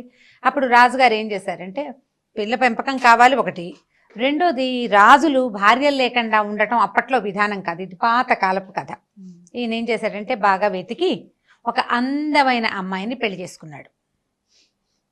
ఆవిడ పేరు రాజహంస. ఆవిడ అందంగానే ఉండేది, ఈ కూతురు అందంగానే ఉండేది. ఈ సవితి తల్లి కూతురు అంటే స్టెప్ మాము డాటరు పక్కపక్కన నుంచుంటే ఇంచుమించుగా అక్క చెల్లి అల్లే ఉండేవాళ్ళు, కానీ తల్లి పిల్లలే అనిపించేవాళ్ళు కాదు. అంత అందగతే ఆవిడ అందంగా ఉండేది. అయితే ఏమైందంటే ఈవిడికి రాజహంసకి తను చాలా బ్యూటీనని అంటే ఏమనాలి, మహాసౌందర్యంతో బాధపడుతూ ఉంటుంది అనమాట. ఆవిడని చాలా అందగత్తనని ఫీలింగ్గా ఉండేది. ఈ కలహంసగా గోలండేది. చిన్నపిల్లలకి నేను అందంగా ఉన్నానని అలాంటి ఉద్దేశాలు పెద్దగా ఏం ఉండవు, ఏదో ఆడుకుంటూ పాడుకుంటూ ఉంటారు. ఈ అందాన్ని పొగిడే జనాలు పెరిగాకే కదా సౌందర్యం మీద మనకి నమ్మకం కలిగేది. అలాంటి సిచ్యువేషన్స్ ఈ పిల్లకి ఇంకా రాలా. ఏదో 16-17 ఏళ్ళు వచ్చినాక అమ్మాయికి ఓసారి ఏమైందంటే ఏ వస్తువు పెట్టుకుంటే బాగుంటుంది, ఏ నగ పెట్టుకుంటే బాగుంటుంది అలా ఆలోచించుకుంటారు. మామూలుగా 7 వారాల నగలు అవి ఉంటాయి రాజుల కాలంలో. ఈ చీర మీదకి ఈ వస్తువులని ఇలా డిస్కషన్ పెట్టుకున్నారు. మాట్లాడుకుంటుంటే మీ ఇద్దరు ఒకళ్ళ మించిన ఒకళ్ళు అందగత్తెలు, మీ అంత అందగత్తె ఎవ్వరు లేరని చెలికత్తెలు ఎవరో మాట్లాడారు. మాట్లాడితే ఈవిడికి ఏం డౌట్ వచ్చిందంటే, నేను అందగత్తెని అంటున్నారు వీళ్ళు, ప్రపంచం మొత్తంలో నేను ఒకదాన్నైనా అందగత్తెని, అవునో కాదో తెలుసుకోవాలనుకుంది. అప్పుడు ఆస్థానంలో ఒక జ్యోతిష్కుడు ఎవరో ఉన్నాడు. ఆ జ్యోతిష్కుడిని అడిగింది పాతకాలపు విషయాలు, ఈ కాలంలో ఉన్నది కాకుండా పురాతన కాలంలో విషయాలను కూడా చెప్పేందుకు ఎవరైనా ఉన్నారా మనకి అని అడిగితే ఇతను ఏమన్నాడంటే, మన ఊరికి ఉత్తరంగా బాగా ముందుకెళ్తేనండి ఒక పెద్ద చిట్టడి ఉంది, అందులో ఒక బావి ఉంది, ఆ బావిలో ఒక ముస్సలి తాబేలు ఉంది. తాబేలు మాట్లాడుతుంది. తాబేలుకి ముత్యాలంటే ఇష్టం. ముత్యాలు గనక నూతులో పోసి ఏదైనా ప్రశ్నిస్తే ప్రశ్నకి సమాధానం చెప్తుందని చెప్పాడు. సరే బాగుంది. ఈవిడేమనుకుందంటే, ఈ కాలపు అందగత్తె నేను, పురాతన కాలం నుంచి కూడా నేనేనా, ఇంకెవరైనా లేదా భవిష్యత్తు కాలంలో ఎవరైనా వస్తారా, భూత భవిష్యత్ వర్తమాన కాలాలని తెలియజేసే తాబేలుంటే దాన్ని కనుక్కోవచ్చు కదా మనం ఉన్నదని చెప్పాడు కాబట్టి అని ఓ రోజు ఈ కూతుర్ని వెంబడి పెట్టుకుని ఓ రథం 14-15 పరిచారకులతోటి ఆ నూతిని వెతుక్కుంటూ వెళ్ళింది. ఈ వీళ్ళున్న రాజ్యానికి ఉత్తరంగా ఒక పక్కన ఎక్కడో ఒక పెడగా ఒక పెద్ద అడవి, అందులో ఒక పెద్ద ఎలాంటి దేవదారు వృక్షాలు అవి ఉన్నాయంటే టేక్ చెట్లు అనమాట. పెద్ద పెద్ద చెట్లు అవి ఉండి చక్కగా శుభ్రంగా అందంగా ఉన్న ఒక తోట లాంటిది ఉంది. ఆ తోటలో ఒక పెద్ద బావి ఉంటే వెళ్ళారు వీళ్ళు. అక్కడికి వెళ్ళి చప్పట్లు జరిచి చూశారు బావిలో ఏముందో చూడడానికి. మామూలుగా ఈ బావి పైనుంచి ఏదైనా బావిలో కనుక తాబేళ్ళు ఉంటే మనం ఒక రాయి వేసామనుకోండి, అదేంటో చూడడానికి తాబేళ్ళు బయటకు వచ్చి మొహం తలకాయ ఇట్లా పైకి పెట్టి చూస్తాయి. లోపల ఉండే తాబేలు ఎలా కనపడుతుంది మనకి? టాటాయిస్ అంటే పైగా ముసలిది అనేసరికి బాగా ఇంత పెద్దది తాబేలు కాస్త పైకి చూసింది. చూసేసరికి ఈవిడ ఏం చేసింది, తీసుకెళ్ళిన సంచుల నుంచి దోసెడు ముత్యాలు ఎత్తి ఆ బావిలో పోసింది. పోసి దండం పెట్టింది. నువ్వు చాలా గొప్పవాడివిట, నువ్వు ఎంతకాలం నుంచో బతుకున్నావుట, మరి నా ప్రపంచంలో అందగత్తెలు ఎవరు? నేనేనా అందగత్తెని? ఇంకా ప్రశ్న ఇంకా రాలా, ఇక్కడ దాకానే ఆగింది. నేనేనా అందరికంటే అందగత్తెని అని అడిగింది. అడిగేసరికి నువ్వు కాదంది తాబేలు. కోపం వచ్చేసింది. నేను కాదా? మరి ఎవరంటే నీ సవితి కూతురుందే, నీ పక్కన ఉంది కలహంస, ఆ అమ్మాయి నీకంటే అందగత్తె అని చెప్పింది. చెప్పేసరికి కోపం వచ్చేసింది దీనికి, ఈవిడికి రాజహంసకి కోపం వచ్చి అక్కడి నుంచి ఏం చేసింది, యువతల పక్క తిరిగి చూస్తే ఆ పిల్ల బొమ్మలా నిలబడి చూస్తోంది. అది కూడా లోపలికి. దానికి అందాలు వాటి మీద పెద్ద ఆసక్తి ఏం లేదు. ఏదో పిన్ని అడిగింది, అదేదో చెప్తోంది. చూసేసరికి ఈవిడికి ఒళ్ళు మండిపోయింది. దాని మొహం మీద చెయ్యి పెట్టి ఇలా రక్కేసిందట కోపానికి. నాకంటే అందగత్తగా నువ్వు ఉంటావా అని. అక్కడి నుంచి టపా టపా కొట్టేసింది. చెంపల మీద తట్లు తేలిపోయి మొహం మీద ఇట్లా గోళ్ళ గీతలు పడినా ఆ పిల్ల అందంగా కనపడుతుంది. ఈవిడేం చేసింది, చెప్తాను నీ సంగతి, నాకంటే అందంగా ఉంటావా నువ్వు అని చెప్పేసి ఆ పిల్లని వెంట పెట్టుకుని తీసుకెళ్ళిపోయి ఏం చేసింది, ఒక గదిలో బంధించేసింది, ఎవరికి కనపడకుండా. ఇప్పుడు పక్కనే ఈ పిల్ల కనపడుతుంటే ఈవిడ బాగుంది, ఆ అమ్మాయి మరీ బాగుంది అనుకుంటారు. అంతే కదా, ఇది మంచిది, అది మరీ మంచిది, అలాగే అనిపిస్తుంది. దాంతో దాచిపెట్టింది. దాచిపెట్టి ఏం చేసింది, 2 రోజులు 3 రోజులు ఆలోచించి ఈ పిల్లని ఎలాగైనా చంపేయాలి, ఇది బతుకున్నన్నాళ్ళు అదే అందగత్తె. పైగా రోజులు గడిచే కొందికి 16 ఏళ్ల పిల్ల పెద్దది అయిన కొందికి అది అందగత్తె అవుతుంది. నేను కూడా పెద్ద అయిపోయి అందం తగ్గిపోతుంది. ఈవిడికి 35 38 ఉన్నాయి. తల్లి కదా, స్టెప్ మామ అంటే కొంచెం పిల్ల చిన్నప్పుడే వాళ్ళ నాన్న తెచ్చాడు. ఓ 15-16 ఏళ్ళు పెద్దది. నాకు ఏజ్ పెరిగి నాకు వృద్ధాప్యం వస్తుంది, దీనికి అందం పెరిగిపోతుంది. దీనికి వృద్ధాప్యం వచ్చేదాకా అదే అందగత్తెగా ఉంటుంది. కాబట్టి ఎలాగైనా ఈ పిల్లని అంతం చేసేయాలని పుట్టింది ఆ రాజహంసకి. ఇది ఈర్ష్య అనమాట. అక్కడి నుంచి ఏం చేసింది, 2 రోజుల తర్వాత నాకు తలనొప్పి అని మొదలుపెట్టింది. నా తలనొప్పి చచ్చిపోతున్నాను, నేను ఇలా అయిపోతున్నానని బాగా ప్రచారం చేయించింది. ఆవిడ అన్నం తింటల్లా, అన్నం తిందు, అక్కడి నుంచి స్నానం చెయ్యదు, ఆ తలనొప్పితో నడవలేదు, నుంచోలేదు, కూర్చోలేదు. వీళ్ళు వైద్యులు వచ్చారు, ఎవరేం చేసినా నాకు తగ్గలేదంటుంది. తగ్గదు తలనొప్పి. వాళ్ళు ఆ మందులు ఈ మందులు కంట్లో కలికం పెడతామన్నారు, నేనే పెట్టుకుంటానని తీసుకుంటుంది. పెట్టుకోదు, పాడు చేయదు, దాన్ని పారేస్తుంది అవతల. ఇక ఏం చేసినా ఆవిడికి తలనొప్పి తగ్గల. ఒక 10 రోజులు గడిచాక రాజుగారు, అయ్యో రాజహంస ఇలా అయిపోయావు, అందం అంతా పోతుంది, నువ్వు ఇలా పాడైపోతున్నావు, ఆహారం లేక చిక్కిపోతున్నావు, మందు లేక ఇదైపోతున్నావు, ఏదైనా చెప్పంటే, చిన్నప్పుడు అండి నాకు 5-6 ఏళ్ళప్పుడు తలనొప్పి వచ్చింది. వస్తే మా ఊరి వైద్యుడు చాలా అందమైన స్త్రీ యొక్క గుండె మెదడు ఆ 2 పచనం చేసి కూర చేసి తినిపించాడండి. అది తినిపించేసరికల్లా తగ్గిపోయింది, నేను బతికేశాను. మళ్ళీ నాకు అలాంటి జబ్బే వచ్చిందండి.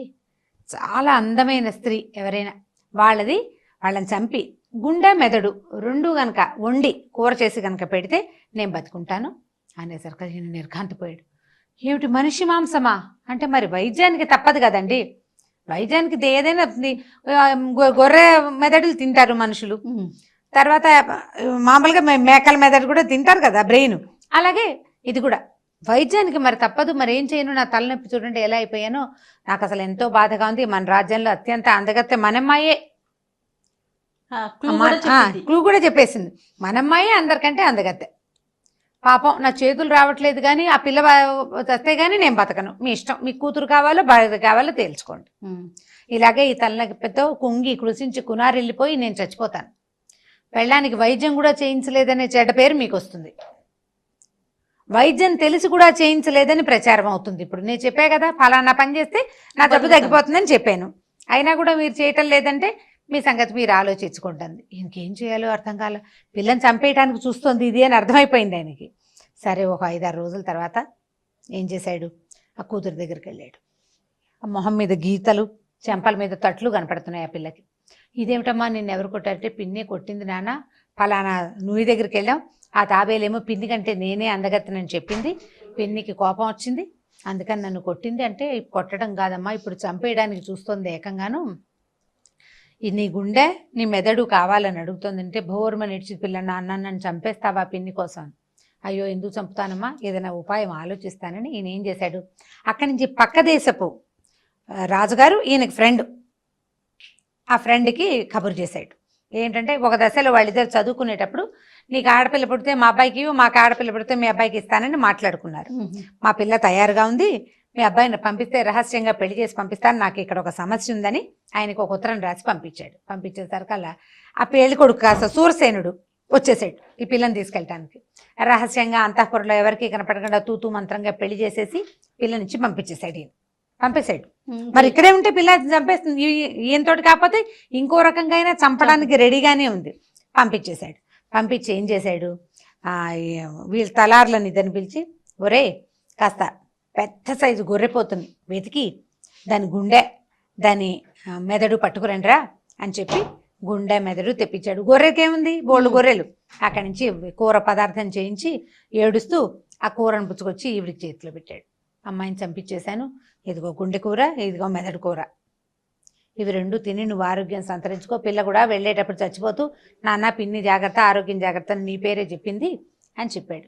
ఈవిడేం చేసింది, అమ్మయ్య కలహంస బెడద వదిలిపోయింది అనుకుని ఆ రెండు కూరలు చక్కగా ఆరగించి సరిపోయింది, హాయిగా ఉంది అంటే ఇక దాని గుండె మెదడు తినేస్తే ఇంకా బతికుండదనమాట గ్యారంటీగా అని సంతోషంగా ఉంది. కొన్నాళ్ళు గడిచింది.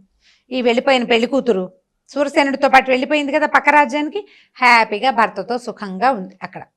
ఈ కొన్నాళ్ళు 1 సంవత్సరం గడిచింది. గడిచాక ఈ రాజహంసకి మళ్ళీ పోయి ఆ తాబేలుని చూద్దామనిపించింది. ఒకవేళ ఈ ఏడాదిలో ఎవరైనా చంటి పిల్ల పుట్టుంటే నాకంటే అందగత్తే కనుక్కుందాం అనుకుంది. వెళ్ళింది. వెళ్ళేసరికల్లా ఏం చేసింది, ఓ దోసెడు ముత్యాలు పట్టుకెళ్ళి నూతులు పోసి నాకంటే అందగత్తే ఎవరైనా ఉన్నారా అంటే, లేకే నీ కూతురు ఉంది కదా కలహంస అంది. అనేసరికి తెల్లబోయింది. కలహంస ఎక్కడుంది, కలహంసని ఏనాడో చంపేశానంటే నీ మొహం చంపావు, అడవి గొర్రె గుండె మెదడు పట్టుకొచ్చాడు నీ భర్త, నువ్వు అవి తిన్నావు. కలహంస సూరసేనుడిని పెళ్లి చేసుకుని మీ పక్క రాజ్యంలో సంతోషంగా ఉంది. ఆ అమ్మాయే నీకంటే అందగత్తని వెళ్ళిపోయింది తాబేలు. ఆ అమ్మాయి ఇది ఏం చేసింది, అయ్యో రాజుగారు ఎంత పని చేశాడని పరిగెత్తుకుంటూ ఇంటికి వచ్చి భర్తను కాలుచుకుని, అబ్బా మీరు ఎంత గొప్పవాళ్ళండి, ఏదో వైద్యం కోసం అమ్మాయిని చంపమన్నాను కానీ లేకపోతే ఎందుకంటాను, మన పిల్ల బతికే ఉందని అర్థమై తెలిసిపోయింది నాకు. చక్కగా మంచి సూరసేనుడిని పెళ్లి చేసుకుని మంచి రాజు, మంచి యువరాజుని పెళ్లి చేశారు, చాలా మంచి పని చేశారు, నాకు ఎంతో సంతోషంగా ఉంది. నాకు ఇప్పుడు పిల్లని కంటితో చూసేయకపోతే నాకు నిద్ర పట్టదండి, ఓసారి వెళ్ళి పిల్లని చూసొస్తానంది. ఈయనకి భయంగానే ఉంది కానీ ఆవిడ ధోరణి చూస్తే మారిపోయినట్టే ఉంది కదా అని ఏం చేశాడు, పంపించాడు. కాశీరాజ్యం పక్కన కాశీరాజ్యం అనుకుంటే ఆ రాజ్యానికి వెళ్ళింది. వెళ్ళేసరికల్లా ఈ భార్యాభర్త పైన ఎక్కడో సౌధం మీద పైన నుంచుని కబుర్లు చెప్పుకుంటుండగా ఉత్తరం వచ్చింది. ఉత్తరం వెనకాల దూరంగా రథం వస్తున్నట్టు కనపడుతోంది. ముందు గుర్రం ఒకటి తెచ్చాడు ఉత్తరం. ఆ ఉత్తరం అమ్మాయికి అందేసరికల్లా వచ్చేయాలని రాజహంస ప్లాన్ అనమాట. ఉత్తరం చూసేసరికల్లా మీ పిన్ని నిన్ను చూడడానికి వస్తుందని ఉంది. ఆ అమ్మాయి ఏడవటం మొదలు పెడుతుంది, మా పిన్ని మంచిది కాదు, నన్ను చంపేయాలని చూసింది, నేను ఆవిడ కంటపడ్డానా, నన్ను ఏదో ఒకటి చేసేసింది, ఆవిడకి మహా ఈర్ష్య నేనంటే ఆయన ఏడిచేసరికల్లా సూరసేనుడు ఏమన్నాడు, ఎందుకు ఆవిడ తలుపు కొట్టినా తలుపు తీయద్దు, నువ్వు చచ్చినా ఆవిడ కంటపడబోక అని ఒక పెద్ద గదిలోకి అమ్మాయిని అటుపెట్టి గది బయట తాళం వేసాడు. ఆవిడ తలుపు కొట్టినా నువ్వు తీయలేవు, నువ్వు తీసినా తలుపు రాదు, ఎందుకంటే బయట నుంచి తాళం ఉంది కదా. తాళం జేబులో పెట్టుకుని వెళ్ళిపోయాడు. ఏం పర్వాలేదు, నేను కూడా కనపడను, నువ్వు కూడా కనిపించద్దు, గదిలో కూర్చోమన్నాడు. ఇక్కడి నుంచి ఈ రాజహంస వచ్చింది. వచ్చి నా కూతురు ఏదని రాజప్రాసాదంలోకి వచ్చింది. ఈ గదిలో ఉన్నారండి అని చూపించారు. ఆ గదిలోకి వెళ్తే ఆ పిల్ల తలుపు తీయదు. ఒక్కసారి నిన్ను చూస్తాను, కంటితో చూస్తాను, ఎన్నాళ్ళు అయింది, నువ్వు చచ్చిపోయావనుకున్నాను, అదయింది ఇదని ఎంత బతిమలాడినా ఆ అమ్మాయి తలుపు తీయలే. తీయకపోతే ఈవిడేం చేసింది, పెద్ద పెద్ద తలుపులు అంటే రాజప్రాసాదాలు పెద్దవిగా ఉంటాయి కదా, అంత తాళం ఉంటుంది దానికి. ఆ తాళం తిప్పడానికి ఉండే హోల్ ఉంటుంది కదా, అది బాగా వెడల్పుగా కొంచెం పెద్దదే ఉంటుంది. అయితే ఈవిడ ఏమంది, అందులోంచి చూసింది. చూసేసరికల్లా పిల్ల అటు ఇటు తిరుగుతూ కనపడుతోంది. కనపడితే అమ్మాయి కలహంస, పోనీలే, నీకు నన్ను చూడటానికి ఇష్టం లేకపోతే పోనీలే, ఈ తలుపుకి బీగం పెట్టే సంది ఉంది కదా, ఈ తాళం పెట్టేది, నీ చిటికెన వేలు అందులో పెట్టు, ఆ వేలుని ముద్దాడైనా ముద్దు పెట్టుకునైనా నేను వెళ్ళిపోతానమ్మా, మా అమ్మ కదూ బంగారు తల్లి కదా అని బతిమలాడితే ఎలాగోలాగా వెళ్ళిపోతుంది కదా అని పిల్ల ఏం చేసింది, ఎడం చేతి చిటికెన వేలుని ఆ తాళపు సంతిలోకి పెట్టింది. పెట్టేసరికల్లా ఈవిడ వస్తూ ఏం చేసిందంటే ఒక విష పదార్థం ఒకటి పట్టుకొచ్చింది. ఆవిడకి బట్టలు డ్రెస్కి అంటే అక్కడక్కడ కొంచెం లూజ్గా ఉన్న చోట చిన్నగా సూదులు లాంటివి పెట్టారు టైట్గా ఉండటానికి. ఒక సూది తీసి, చిన్న గుండు సూది అనమాట, ఈవిడ తెచ్చిన విషంలో ఆ సూదిని ముంచి ఆ చటుక్కన ఆ వేలుకేసి గుచ్చేసింది. ఆ అమ్మాయి వేలుకేసి గుచ్చేసరికల్లా కెవ్వమని పడిపోయింది లోపల పిల్ల. చేయి లాక్కుంది. సర్రమని మనం ఏదైనా గుచ్చుకునేసరికి గబాల శరీరం చేతుల పైకి తీసేసుకుంటాం కదా, ఈ దగ్గరికి చేయి లాక్కుంది, పడిపోయింది. పడిపోయేసరికల్లా ఈవిడ కాస్త వెళ్ళిపోయింది. తన రథం మీద తన ఇంటికి వెళ్ళిపోయింది. సాయంకాలం చీకటి పడ్డాక ఎక్కడికో వెళ్ళిన ఈ సూరసేనుడు తిరిగి వచ్చాడు, తాళం తీశాడు, కలహంసేది పడిపోయింది. ఇదేమిటి అమ్మాయి ఇలా ఉంది అని చూస్తే ఏమీ స్పృహ లేదు, ఏం చేసినా మెలకు రావటం లేదు. ఎంతమందో వైద్యుల్ని పిలిచారు. పిలిస్తే వాడు ఏమన్నా, వచ్చిన వైద్యుడు ఏమన్నాడంటే, చచ్చిపోలేదండి, శ్వాస సన్నగా ఆడుతోంది, మొహం జీవం, ఇప్పుడు శవం 2 రోజులు ఉండేసరికి బాడీ పాడైపోవాలి, ఏమీ లేదు, ఎలా ఉన్నది అలాగే ఉంది, తెల్లగా మెరిసిపోతూ, లోపల నాడి ఆడుతోంది, ఒక మూర్ఛ లాంటి ఒక నిద్రలో ఉంది ఈ అమ్మాయి. ఎప్పటికి నార్మల్ అవుతుందో, ఏం జరిగి ఇలా అయ్యిందో మనకు తెలీదు. ఏదైనా మిరకిల్ జరగాల్సిందే. కాబట్టి ఈ శరీరాన్ని జాగ్రత్తగా భద్రపరచండి. ఇంకా ఆహారం లేదు, ఏమీ లేదు, బడున్న బాడీ అలాగే ఉంటుంది. మనం కోమా అంటున్నాం కదా, అలాంటి దాంట్లోకి వచ్చేసింది. ఈ అబ్బాయి ఏం చేశాడు, ఆ అమ్మాయిని తీసుకెళ్ళి ఒక అంతఃపురంలో ఒక గదిలో పెట్టాడు. ఏదో పరిచారకులు వాళ్ళు వీళ్ళు వచ్చి తుడిచి ముట్టుకుని ఏదో చేసి, ఏం చేసినా ఆహారం లేదు, ఏం లేదు, అలా పడుంది అంతే. ఒక 6 నెలలు 8 నెలలు గడిచినాయి, అలాగే ఉంది. ఈ లోపల ఏమైంది, రాజుగారి తండ్రి, సూరసేనుడి తండ్రి ఏమన్నాడు, ఈ అమ్మాయి చూస్తే బతికేలాగా లేదు నాయన, నువ్వేమో రాజానికి రేపొద్దు నేను వానప్రస్థానికి వెళ్ళిపోతాను, నువ్వు రాజు అవుతావు, నీకు సంతానం కలగకపోతే ఎట్లా కుదురుతుంది, ఇంకొక పెళ్లి చేసుకో, ఆ అమ్మాయిని ఏం చేయొద్దు, ఇక్కడే ఉంచుకుందాం, ఎప్పటికి లేస్తే అప్పటికి లేస్తుంది, ఈ లోపల నువ్వు పెళ్లి చేసుకోమని అడిగాడు. అడిగితే తను పెళ్లి చేసుకోవటం పెద్దగా ఇష్టం లేదు. అయితే రోజు ఏం చేసేవాడంటే, ఇక్కడ తోచటాల్లో అతనికి వేటకి వెళ్తుండేవాడట. ఈ వేటకి వెళ్ళేటప్పుడు ఒకరోజు ఏం చేశాడంటే, బాగా ఎక్కువ గాలిగా ఉన్న రోజున వేటకి వెళ్ళాడు. ఎక్కువ గాలి ఉంటే ఏమవుతుందంటే, ఈ బాణం వేసినప్పుడు గాలికి బాణాలు పక్కకి పోతాయి కదా, ఓ చెట్టు మీద ఉన్న మామిడి పండును కొట్టబోయి పక్కన ఉన్న చిలక్కి తగిలిందట. తగిలేసరికి ఆ చిలక ఏమిటంటే, ఆ మామిడి చెట్టు సొంతదారు తాలూకు పెంపుడు చిలక. దానికి మాటలొచ్చు, మాట్లాడే చిలక అనమాట. దాంతో వాళ్ళు కాస్త ఇతనితో పోట్లాడారు. అదేమిటి ఇలా చిలకను కొట్టేశావు, అయినా పక్షుల్ని వేటాడకూడదనేది నియమం కదా, పక్షికి కొడితే ఏం చేయాలి, రాయి పెట్టి కొట్టాలి పక్షుల్ని, పక్షి మాంసాలు రాజులు తినరు, నువ్వు పక్షిని ఎందుకు వేటాడావు అని వాళ్ళంతా పోట్లాడారు. పోట్లాడేసరికల్లా, కాదు నేను అది 2 జంట మామిడి పళ్ళు ఉన్నాయి, ఆ మామిడి పళ్ళ కోసం కొట్టాను, దానికి తగలకుండా గాలికి బాణం వచ్చి దీనికి తగిలింది, మీరు ఏదైనా ప్రాయశ్చిత్తం చెప్పండి, మీరేం చెప్తే అది చేస్తానన్నాడు. అనేసరికల్లా వాళ్ళందరూ ఏమన్నారు, తలా ఒక మాట మాట్లాడారు. ఈ చిలక ఎవరిదైతే ఉందో, ఏ అమ్మాయిదైతే ఉందో ఆ అమ్మాయి తాలూకు తండ్రి అన్నాడు, మా పిల్లని పెళ్లి చేసుకో అన్నాడు. అనేసరికల్లా ఇతను ఏమనుకున్నాడు, సరే తండ్రి ఎలాగో పెళ్లి చేసుకోమంటున్నాడు, రాజకుమార్తెలను ఎవరినైనా తెస్తే ఈ కలహంసను సరిగా చూస్తారో చూడరో, ఇలా పల్లె పిల్లని తీసుకెళ్తే ఇది బాగా చూసుకుంటుందేమోనని ఆ పిల్లని పెళ్లి చేసుకోవడానికి ఒప్పుకున్నాడు. ఆ అమ్మాయి పేరు కస్తూరి. అయితే ఆ కస్తూరిని తెచ్చుకున్నాడు, పెళ్లి చేసుకుని. సరే ఎవరో ఒకరిని పెళ్లి చేసుకున్నాడు లేని వాళ్ళ నాన్న రాజకుమార్తె కాకపోయినా కూడా ఓకే అనేసాడు. ఆ కస్తూరి బాగా యాక్టివ్గా ఉండేది, మంచి పిల్ల అనమాట. ఈ రాజప్రాసాదంలో పావురాలని, నెమళ్ళని, చిలకలన్నీ ఉంటే అన్నిటికీ మాటలు పాటలు అవి ఇవి నేర్పిస్తూ సరదాగా తిరుగుతుంటే ఈ పెద్ద పెద్ద బిల్డింగ్లు కదా రాజుగారివి, ఒక్కో గది చూసుకుంటూ తిరిగేది. అయితే ఏమైంది, ఒకరోజు ఒక మేడ మీద ఒక మూల గది చక్కగా పువ్వులు గివ్వులు కట్టున్నాయి కానీ దానికి తాళం లేదు, తలుపేసింది. తోసింది, తలుపు రాలు చూసి అక్కడి నుంచి చిలకత్తలందరినీ అడిగింది, దీనికి తాళాలు ఎక్కడున్నాయంటే, మన ఎవరి దగ్గర ఉండవండి, అయ్యగారి దగ్గరే ఉంటాయి, ఆయనే అప్పుడప్పుడు తలుపు తీసి లోపలికి వెళ్తారు, బయటకు వస్తారు అని చెప్పారు. చెప్పేసరికల్లా ఏం చేసింది, ఆ సూరసేనుడు ఎక్కడికో వేటకెళ్తుంటే అతను బట్టలు సర్దే నెపంతో అతని దగ్గరున్న ఆ తాళాన్ని సంగ్రహించేసింది, తీసుకుని చెప్పకుండా కామ్గా తీసేసుకుంది. ఏం చేసింది, మర్నాడు అతను బయటికి వెళ్ళిపోగానే వచ్చి తాళం తీసి చూసింది. తాళం తీస్తే లోపల పెద్ద హంసతూలిక తల్పం, దాని మీద ఒక తెల్లగా మహాసౌందర్యవతైన అమ్మాయి పడుకుని కనపడ్డాడు.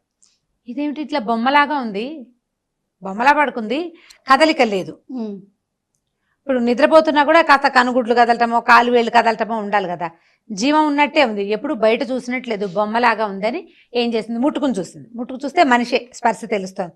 అక్కడి నుంచి అమ్మాయి సరదా పట్టలేకపోయింది అనమాట. అంత తెల్లగా మెరిసిపోతూ చాలా అందంగా ఉండేసరికల్లా ఇట్లా చేతి మీద అలా చేయేసి అలా శరీరం మీద అంటే బయటికి ఉన్న పార్ట్స్ మీద చేతుల మీద అక్కడ ఇట్లా ఇట్లా ఇలా రాస్తూ చూస్తోంది ఆ సౌందర్యాన్ని అనమాట. చేతి వేళ్ళు ఎంత బాగున్నాయి, చేతులు ఎంత బాగున్నాయి, పాదాలు ఎంత బాగున్నాయని అలా చూస్తుంటే ఏమైంది, ఈ చెయ్యి నిమిరేసరికల్లా ఈ చేతి చివరి ఏదో బొడిపిలాగా ఉంది, తను అట్లా అంది. అనేసరికి అది ఏదో కదులుతున్నట్టు తోసింది. ఈ పిల్ల ఏం చేసింది, ఇది కొంచెం పల్లెటూరు పిల్ల కదా, ముళ్ళు తీయటాలు అవి వచ్చు. చిన్న బొడిప అలాగా బొటన్ వేలు చూపుడు వేలు గోరుతోటి దాన్ని పట్టుకుని లాగేసింది. బయటికి సూది లాగటం ఏంటి, కలహంస లేచి కూర్చుంది. ఆ విషపు సూది ఉండేసరికి అమ్మాయి స్పృహలో లేదు. ఇది తీయంగానే అమ్మాయి లేచేసింది. లేచి నువ్వెవరు. అప్పుడు వాళ్ళిద్దరు ఒకళ్ళకొకళ్ళు జరిగింది చెప్పుకున్నారు. సాయంకాలం రాజు వచ్చేసరికల్లా కలహంస చక్కగా నార్మల్గా కనపడింది. దాంతో మా పిన్నే నన్ను ఇలా గుచ్చేసిందని చెప్పిందనమాట. సరే వీళ్ళు కలిసి బాగా కాలక్షేపం చేస్తుండే వాళ్ళు. ఇంకొన్నాళ్ళు పోయాక ఈ స్పృహలో లేని రాజుగారమ్మాయి స్పృహలోకి వచ్చేసిందని తెలిసింది. ఇంతలో ఈవిడ ఏం చేసి బయటికి వెళ్లే లోపల ఈ రాజహంస ఓ సంవత్సరం గడిచిపోయింది కదా, ఈ అమ్మాయి మంచాన్ని పడి మళ్ళీ తాబేలు దగ్గరికి వెళ్ళింది. వెళ్ళి మళ్ళీ దోసెడు ముత్యాలు పోసి తాబేలు పిలిచింది. నాకంటే అందగత్త ఎవరైనా ఉన్నారు, నేనే కదా అందరికంటే అందగత్త అంటే, నువ్వు కాదు, నీ సవితి కూతురు కలహంసే అందగత్తాను. ఆ కలహంస ఎక్కడ బతుకుంది, నేను సూది గుచ్చి చంపేశాను, అది చచ్చి పడింది, అది బతుకుని దాంతో సమానం లేదు, అది శవంతో సమానం, అది బతికి లేదు, అసలు ఈ పాటికే వాళ్ళ దహనం కూడా చేసేసి ఉంటారు, మాకు చెప్పలేదు కానీ అనేసరికల్లా నీ మొహం, వాళ్ళ ఆయన ఇంకో పెళ్లి చేసుకున్నాడు, ఆ సవితి నీలాంటిది కాదు, అది వచ్చి నువ్వు గుచ్చిన గుండు సూదిని తీసేసింది, ముగ్గురు హాయిగా ఇద్దరు భార్యలతోటి సోర్సేనుడు హ్యాపీగా ఉన్నాడు, ఏమీ లేదు, నువ్వు ఎప్పటికీ అందగత్తే కాదు, ఎప్పటికీ కలహంసే అందగత్తే, అది ఉన్ననాళ్ళు అదే అనేసరికల్లా ఈవిడికి మండిపోయింది. ఏం చేసినా చావట్లేదు దీని దుంపదే కానీ ఈసారి ఏం చేసింది, కాలకూట విషం సంపాదించిందట. అది వేసి ఒక బ్రహ్మాండమైన పాయసం తయారు చేసింది. ఆ పాయసంలో ఏ వాసన తెలియకుండా చక్కగా కిస్మిస్లు, ఏలకాయలు, తర్వాత ఏమో కర్పూరము, జాజికాయ, జాపత్రి అవన్నీ వేసి గుమగుమలాడే పాయసం తయారు చేసి రాజుగారిని బతిమలాడింది. నేను ఒక మంచి పాయసం చేశాను, సంతాన కారకం ఇది, నాకు పుట్టలేదు కానీ పిల్లలు కలహంసకైనా పిల్లలు పుడతారు, ఇది తీసుకెళ్ళి ఇస్తాను, పిల్లని చూసొస్తానని బాగా బతిమలాడి రాజుని ఒప్పించింది. ఎన్నిసార్లు అయినా రాజు ఆవిడని నమ్ముతూనే ఉన్నాడు. సరేనని పంపించాడు. వీళ్ళిద్దరు పైనుంచి చూస్తున్నారు, కబురు వచ్చింది, రథము వస్తుంది. చూసేసరికల్లా ఇది ఏడవటం మొదలుపెట్టింది. ఏమై మా పిన్ని ఇప్పటికి 2 సార్లు ప్రయత్నించింది నన్ను చంపడానికి, సంవత్సరం నుంచి నేను మంచం మీదే పడున్నాను, ఇప్పుడు మళ్ళీ వస్తుంది, నన్ను ఏదైనా చేసేస్తుందంటే, ఈ కస్తూరి ఉంది, నీకెందుకు భయం, నేనున్నా కదా, నేను ఒకదాన్ని అయితే ఏదైనా చేస్తుంది, నేను నీ పక్కనే ఉంటాను, ఏం చేస్తుందో చూద్దాం. అక్కడి నుంచి ఆవిడ రాగానే ఈ కూతుర్ని కావలించుకుంది.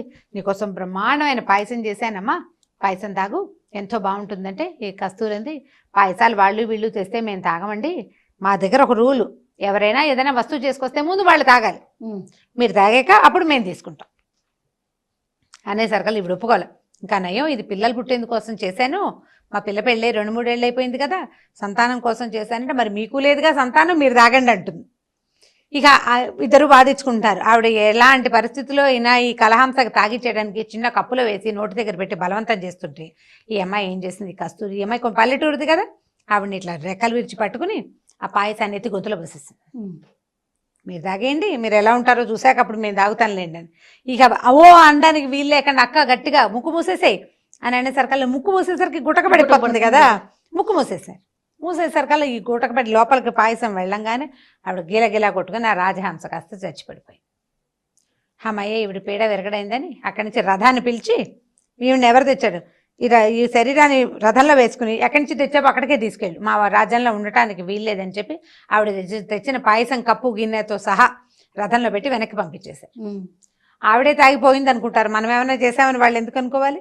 ఈ పని చేశాక అప్పటి నుంచి కస్తూరి భార్య, ఈ కలహంస, సూరసేనుడు కలిసి హాయిగా సంతోషంగా ఉన్నారు. ఇప్పుడు ఇందులో ఈ కథలో ఇదేమిటి, ఈర్ష్య ఎంత బాధిస్తుందంటే, ఏదో ఒక పని చేశాక కూడా తృప్తి ఉండదు దానికి, ఇంకా ఫర్దర్ ఎక్స్టెంట్ ముందుకెళ్ళిపోవాలని అనిపిస్తుంది. దాన్ని ఎక్కడో ఒక చోట కట్ చేసుకోవాలి. మనం అక్క చెల్లెళ్ళ మధ్య ఈర్ష్యలు చూస్తాం, అక్క చెల్లెళ్ళ మధ్య, వదిన మరదళ్ళ మధ్య ఈర్ష్యలు ఉంటాయి, అన్నదమ్ముల మధ్య కూడా ఈర్ష్యలు ఉంటాయి, పిల్లల దగ్గర కనపడుతూ ఉంటాయి. కనిపించినప్పుడు అంటే ఫ్యామిలీస్ పెద్దవయ్యే కొందికి వదనలు, మరదళ్ళు అలాంటి, లేదా వదిన ఆడపడుచులు వాళ్ళ దగ్గర వస్తాయి. చిన్నతనంలో కట్ చేస్తే ఒకళ్ళకి లేదనుకో, రెండో వాళ్ళకి పెద్దగా ఉన్నా అంత పెద్ద ఇబ్బంది ఉండదు. ఇద్దరు ఈర్ష్యపడే స్వభావం ఉన్న వాళ్ళైతే కష్టం కదా. పిల్లలకి ఇలాంటి కథలు చెప్పాలి, ఎక్కువగా ఈర్ష్యపడకూడదు, అసూయ పడకూడదు. ఎవరు ఈర్ష్యపడతారో వాళ్ళు హెచ్చుగా బాధపడతారు. నువ్వు బాధపడతావు వేరే సంగతి, ఏ కట్టెకి నిప్పుంటే ఆ కట్టె ముందు కాలుతుంది, నిప్పున్న కట్టే కదా కాల్చేది. కాబట్టి మనసు నలిగిపోతూ ఉంటుంది ఈర్ష్యతోటి. దాన్ని తగ్గించుకోవాలని, అది చేయకూడదని ఈ పెద్ద కథని ఒక అరగంట సేపు చెప్పి పిల్లలకి నేర్పించుకోవాలి.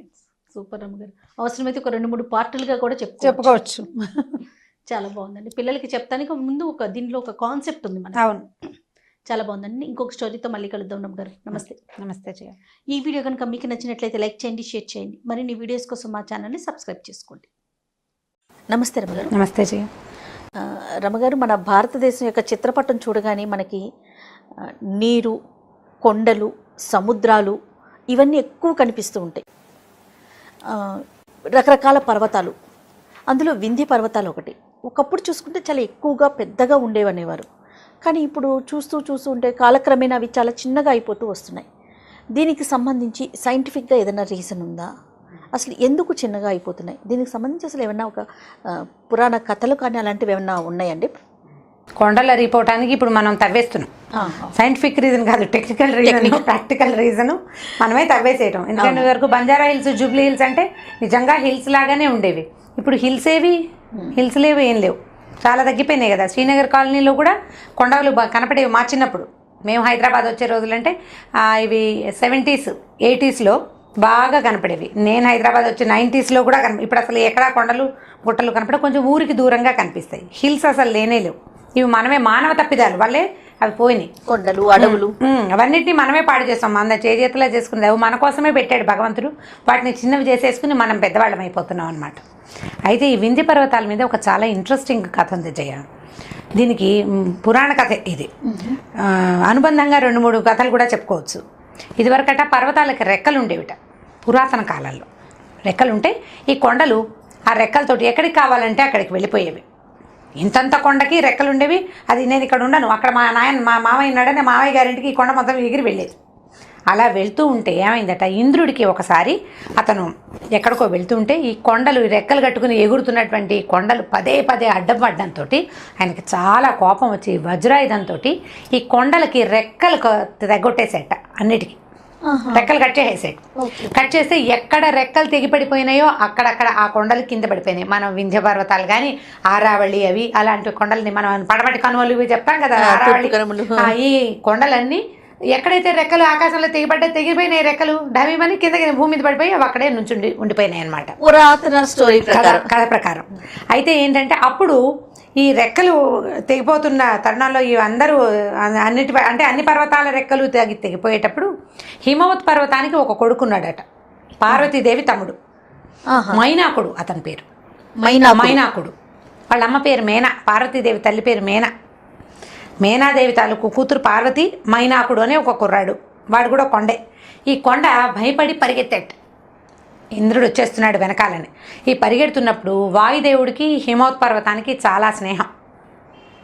అందుకని ఆయన ఏం చేశాట, వాయుదేవుడు వాడు పరిగెత్తే రెక్కల స్పీడ్ కాకుండా తను ఇంకా విసురుగా తోసేసి సముద్రంలో పడేశాడట ఈ మైనాక్ పర్వతాన్ని. వెళ్ళి మైనాక్ పర్వతం సముద్రంలో పడిపోయింది.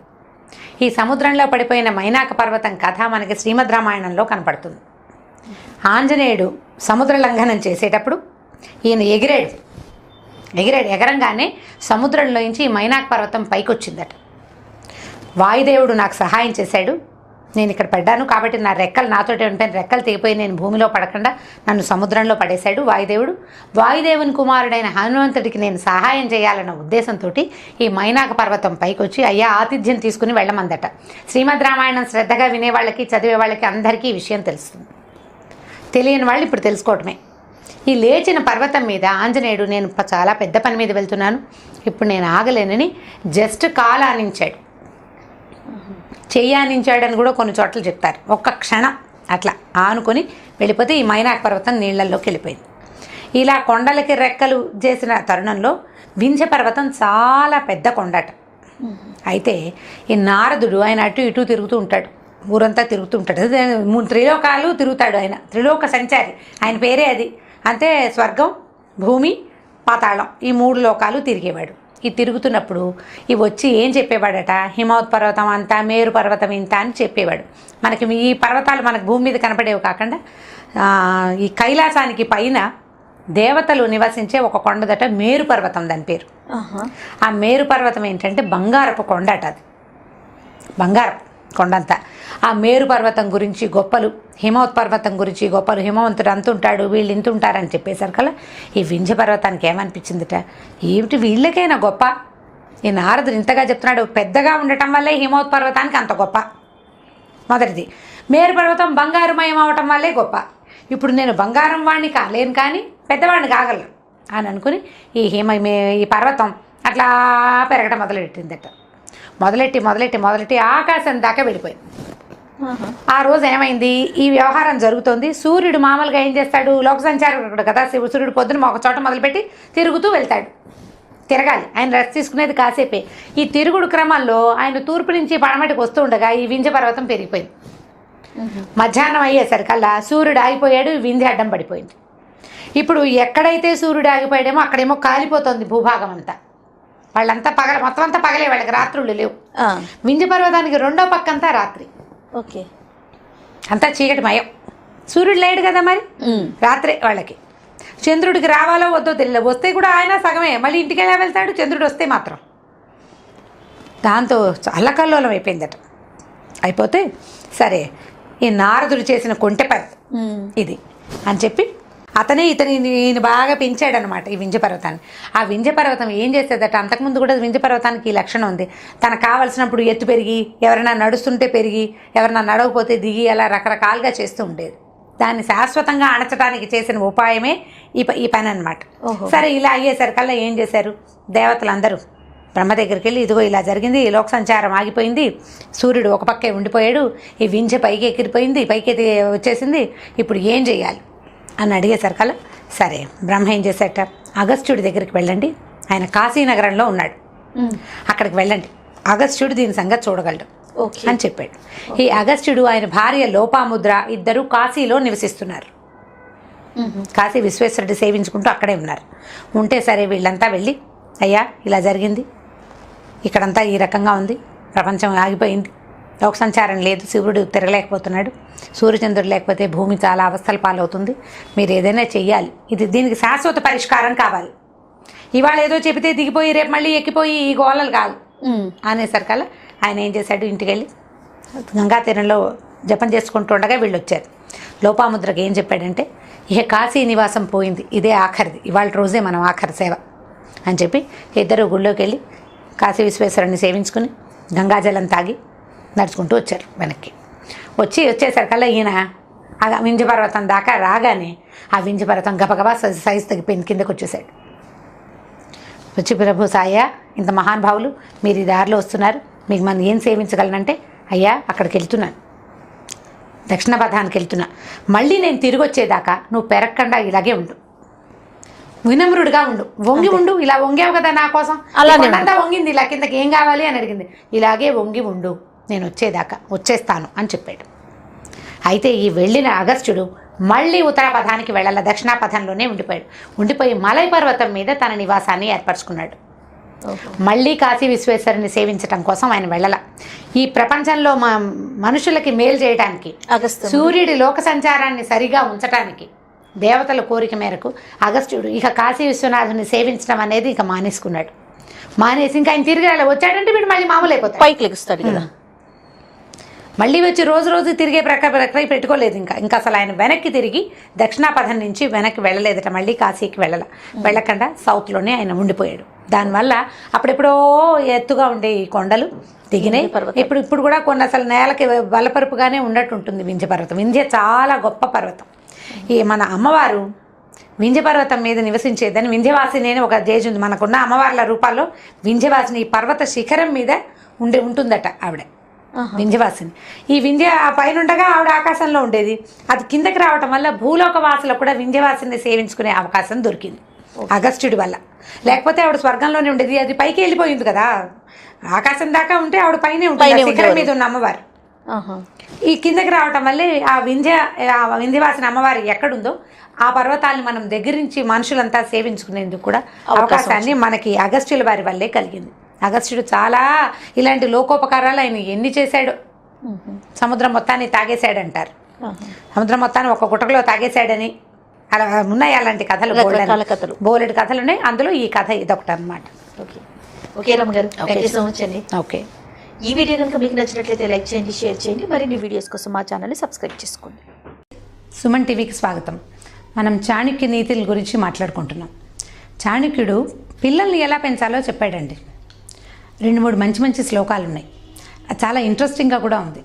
మామూలుగా మన పెద్దవాళ్ళు కూడా చెప్తారు, 5 ఏళ్ల వరకు పిల్లాడిని రాజులాగా చూడాలి, తర్వాత 15 ఏళ్ళు వచ్చేదాకా దాసుడిగా అంటే పనివాళ్ళలాగా చూడాలి, ఆ తర్వాత కుర్రాన్ని మిత్రుడిగా చూడమని. అయితే ఈ అబ్బాయిల గురించి చెప్తున్నారు, అమ్మాయిల గురించి చెప్పట్లేదా అంటే, ఆ రోజుల్లో అమ్మాయిల్ని 10-12 ఏళ్ళకి వివాహాలు చేసేసేవాళ్ళు, భర్తలతో ఉండేవాళ్ళు. కాబట్టి హెచ్చుగా మగపిల్లల గురించే ఇది చెప్పినట్టు కనపడుతుంది. అయితే ఆయన ఇంకొక మంచి మాట ఏం చెప్పాడంటే, లాలించటం వల్ల చాలా దుర్గుణాలు వస్తాయి. అంటే పిల్లల్ని ముద్దు చేయటం వల్ల. అదే తంతే చాలా సుగుణాలు వస్తాయట. అంటే లాలన వల్ల 10 బోల్డని దోషాలు ఉంటే, తాడన వల్ల బోల్డని సుగుణాలు ఉన్నాయి. కాబట్టి శిష్యుణ్ణి కానీ కొడుకుని కానీ లాలించద్దు, తాడించండి అంటే కొట్టండి అని చెప్పాడు. తాడన అంటే తన్నడం అని అర్థం, సంస్కృతం నుంచి సరిగ్గా మనం తీసుకుంటే. ఈ తన్నడం అంటే ఏమిటి? పిల్లాన్ని ఒట్టిగా ఎలా తన్నేస్తారు? ఎవరైనా ఒట్టిగా తన్నరు, సందర్భం ప్రకారం తన్నటం. ఏదైనా ఒక పొరపాటు చేస్తే ఆ పొరపాటుని ఎత్తి చూపించడం, అంతేగాని ఎల్కేజీ పిల్లాడు హోంవర్క్ చేయలేదని చితకొట్టేయటం, 3వ క్లాస్ పిల్లాడికి మంచి మార్కులు రాలేదు, క్లాస్ ఫస్ట్ రాలేదని ఒంటి నిండా వార్తలు పెట్టడం లాంటి పిచ్చి తాడనలు అవి కాదు, పిచ్చి శిక్షలు కాదు. తప్పుకి తగిన శిక్ష తప్పకుండా ఇవ్వాలి, పిల్లల్ని లాలించకూడదు. అయితే దీనికి అటాచ్డ్గా మనం ఏం కథ చెప్తామంటే, మహాకవి భారవి కథని దీనికి ఉదాహరణగా మనం చెప్పుకోవచ్చు. భారవి చాణక్యుడి తర్వాత కాలంలోనే అని అనిపిస్తుంది, ఆయన కాలాన్ని బట్టి. అయితే ఈ భారవిట చాలా చక్కగా కవిత్వం చెప్పేవాడు. భారవి తండ్రి గారు అప్పటి రాజుగారి కొలువులోనే మంత్రిగా ఉండేవారు. అయితే ఈ భారవి చాలా బాగా కవిత్వం చెప్తే అందరూ ఓహో ఓహో అనేవాళ్ళు, భారవిని బాగా మెచ్చుకునేవాళ్ళు. అయితే వీళ్ళ నాన్నగారు మాత్రం ఆయన ఇతను కవిత్వం బాగా చెప్తున్నాడని మెచ్చుకునేవారు కాదు, కామ్గా ఊరుకునేవారు. ఒక సందర్భంలో ఆయన చెప్తున్న కవిత్వంలో 2 వ్యాకరణ దోషాలు వచ్చినాయట. ఈ వ్యాకరణ దోషం రాగానే తండ్రి సభలో ఉన్న ఆయన, అబ్బాయి అది తప్పు చెప్పావు నువ్వు, ఈ వ్యాకరణ దోషం వచ్చిందని ఓపెన్గా నలుగురు ముందు చెప్పేశాడు. చెప్పేసరికల్లా కుర్రాడికి చాలా కోపం వచ్చేసింది భారవికి. అరే, ఒక చిన్న తప్పుని సహించని నా తండ్రి నేను ఇంత బాగా కవిత్వం చెప్పినప్పుడు మెచ్చుకోడేమిటి? మరి మెచ్చుకోని వాడు నన్ను తిట్టడానికి ఈయనకేం అధికారం ఉందని పిచ్చి కోపం వచ్చేసింది. అక్కడి నుంచి స్నేహితులు కూడా, ఫ్రెండ్స్ కూడా చూడండి మన నాన్నల నుంచి సెపరేట్ చేయడానికి ప్రయత్నం చేస్తారు. ఏంట్రా మీ నాన్న ఇలా అంటాడు, మా నాన్న అలా కాదు, మా నాన్న అది కొని పెట్టాడు, అలాంటి మాటలు మాట్లాడతారు. ఎవరి నాన్నలు వాళ్ళకి, అంతే కదా. అయితే ఈ తెలియక ఈ భారవి ఏం చేశాడంటే, నా తండ్రి నన్ను నలుగురిలో అవమానించాడు కాబట్టి ఆయన్ని చంపేద్దాం అనుకున్నాడట. చిన్నతనం ఒక 16-18 సంవత్సరాలు ఉంటే టీనేజ్ పిల్లల్లో ఇలాంటి లక్షణాలు మనం ఇప్పుడు కూడా చూస్తాం. అయితే ఈ కుర్రాడు ఏం చేశాడంటే, వాళ్ళ నాన్న పడుకునే గదిలో పైన అటక ఉంటే ఆ అటక మీద కూర్చున్నాడట. పైనుంచి ఏదైనా ఒక బరువైన వస్తువుని దొర్లించి నాన్నని చంపేద్దాం అనుకున్నాడు. అటక మీద ఎక్కి కూర్చున్నాడు. నాన్న పడుకోవటానికి గదిలోకి వచ్చాడు తండ్రి. అక్కడి నుంచి వాళ్ళ అమ్మగారు కూడా వెనకాల వచ్చిందట.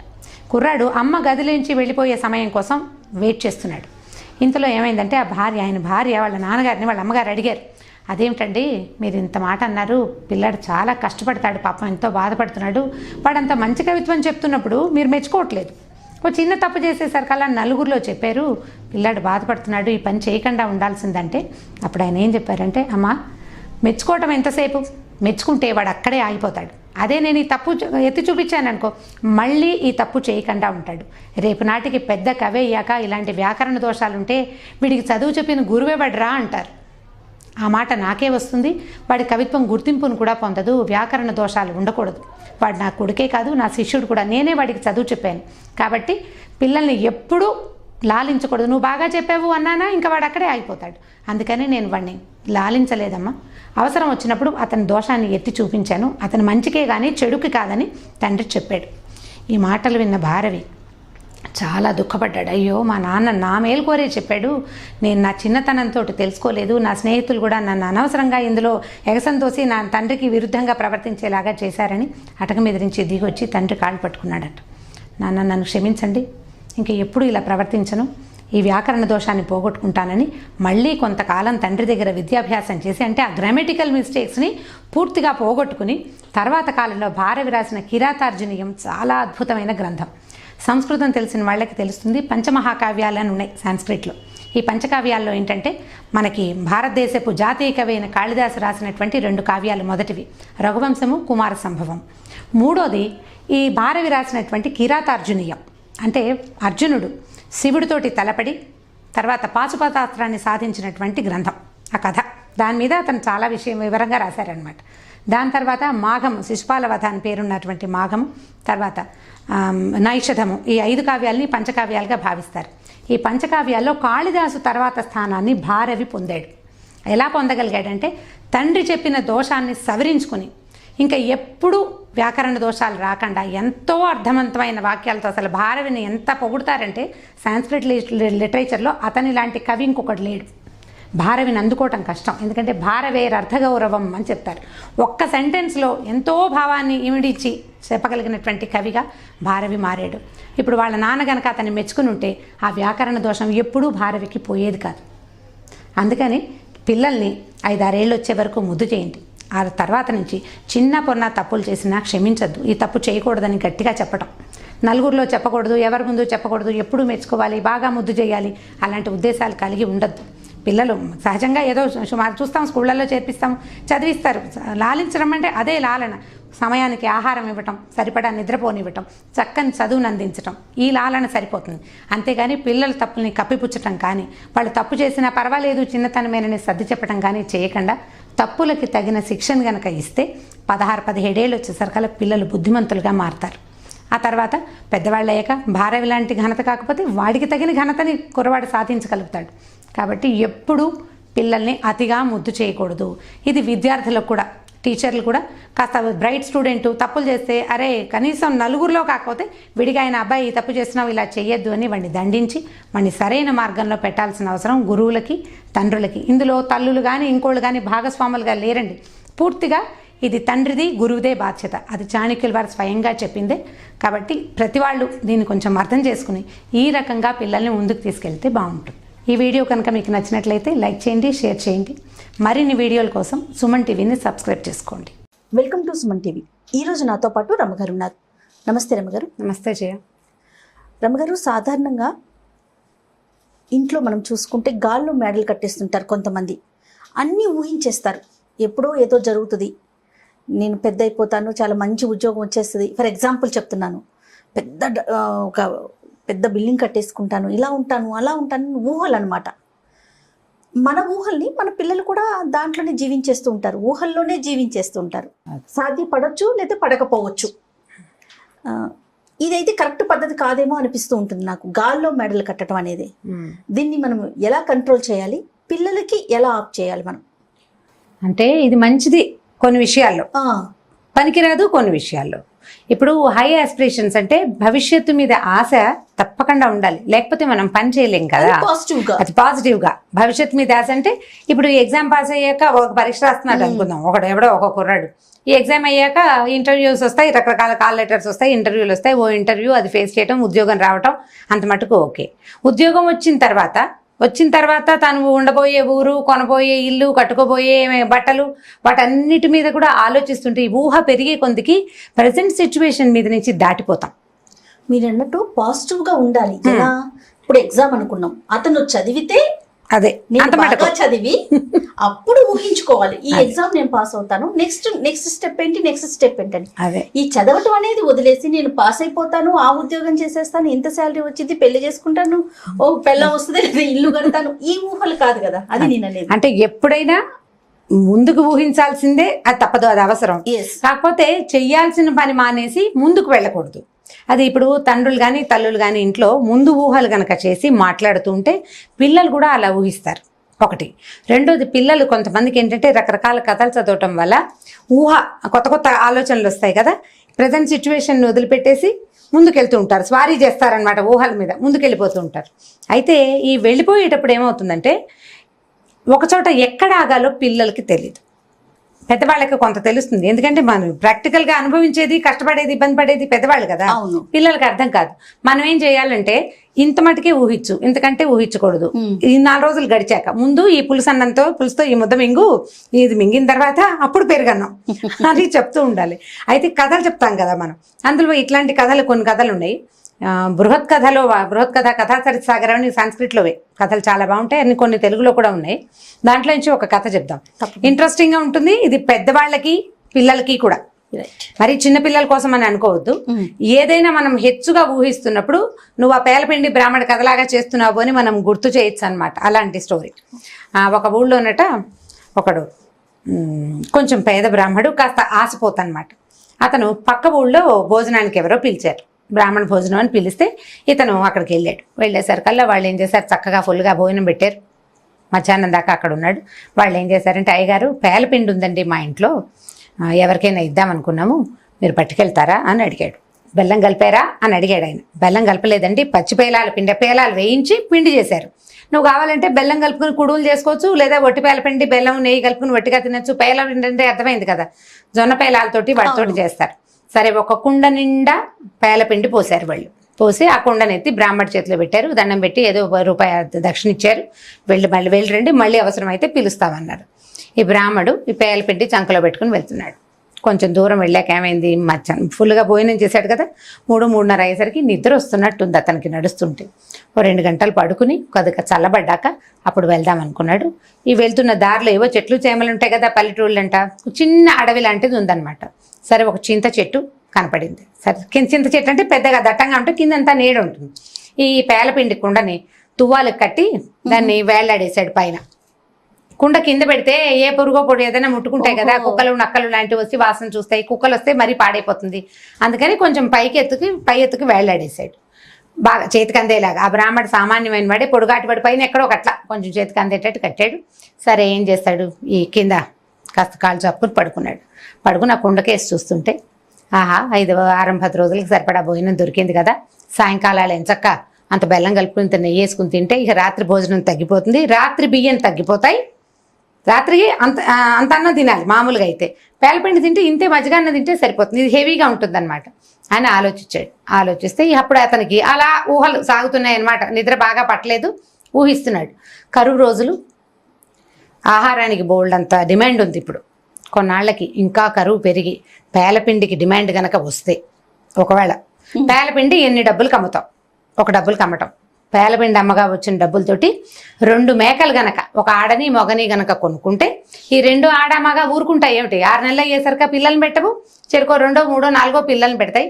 4-6 పిల్లలైన తర్వాత ఈ 2 పెద్ద మేకల్ని అమ్మేసి ఓ గేదెని కొనుక్కోవాలి. గేదె కూడా ఏళ్ళకి 2 ఏళ్ళకి ఓసారి ఇంతుంది. అప్పుడు ఒక గేదె 2 ఏళ్ళు తిరిగేసరికల్లా 2 గేదెలు అవుతాయి. పిల్లని ఉంచుకుని తల్లిని అమ్మేయాలి. తల్లిని అమ్మేశాక గేదెని అమ్మేస్తే ఏమవుతుంది, కొంచెం కాస్త ఎక్కువ డబ్బులు వస్తాయి కదా. పైగా ఆల్రెడీ 1-2 పిల్లలు ఉన్న గేదె, కడుపుతో ఉన్న గేదె అంటే చూడి గేదెని అమ్మితే డబ్బులు ఎక్కువ వస్తాయి. చూడి గేదె అంటే మరి కన్నాకు ఈయన తర్వాత బోళ్ళు పాలిస్తుంది కదా. సో అప్పుడు వచ్చే డబ్బులతోటి ఒక చిన్న ఎడ్ల జత ఒకదాన్ని కొనుక్కుంటే చాలా బాగుంటుంది. ఈ ఎడ్ల జతను కొనుక్కున్న తర్వాత ఊళ్ళో మడకలు కడతారు, అంటే నాగలు కట్టి దున్నుతారు కదా. ఆ పొలం పనులకి 4-5 సంవత్సరాలు, 4-5 నెలలు, ఏళ్ల దాకా ఆయన ఆలోచించలే. నెలలు తిప్పేసరికల్లా ఏమవుతుంది, ఈ పొలాల్లో దున్నుతుంటే ఎక్కడో ఒక చోట నాకు లంకె బిందెలు దొరుకుతాయి. ఒక బిందె దొరికితే ఇక ఇంకేముంది, ఆ డబ్బులు పెట్టి చక్కగా ఒక పెద్ద ఇల్లు కట్టుకుని, ఆల్రెడీ మన దగ్గర ఎన్ని ఉన్నాయి, మొదట మేకలు ఉన్నాయి, తర్వాత గేదెలు ఉన్నాయి, తర్వాత ఎడ్లు ఉన్నాయి. ఈ ఎడ్లకి ఇంటికి మధ్యలో మరి నాగళ్ళు ఉన్నాయి. ఇప్పుడు ఇదంతా ఏర్పరచుకున్న తర్వాత చక్కగా ఇంటికి చుట్టుపక్కలంతా పళ్ళ తోటలు, సపోటాలు, దానిమ్మలు, ద్రాక్ష, ఇక 5-6 చప్పన్న ఫలాలు, 5-6 తోటి ఆగలేదన్నమాట. మొత్తం అన్ని రకాల పళ్ళ తోటలు వేసేసుకోవటం.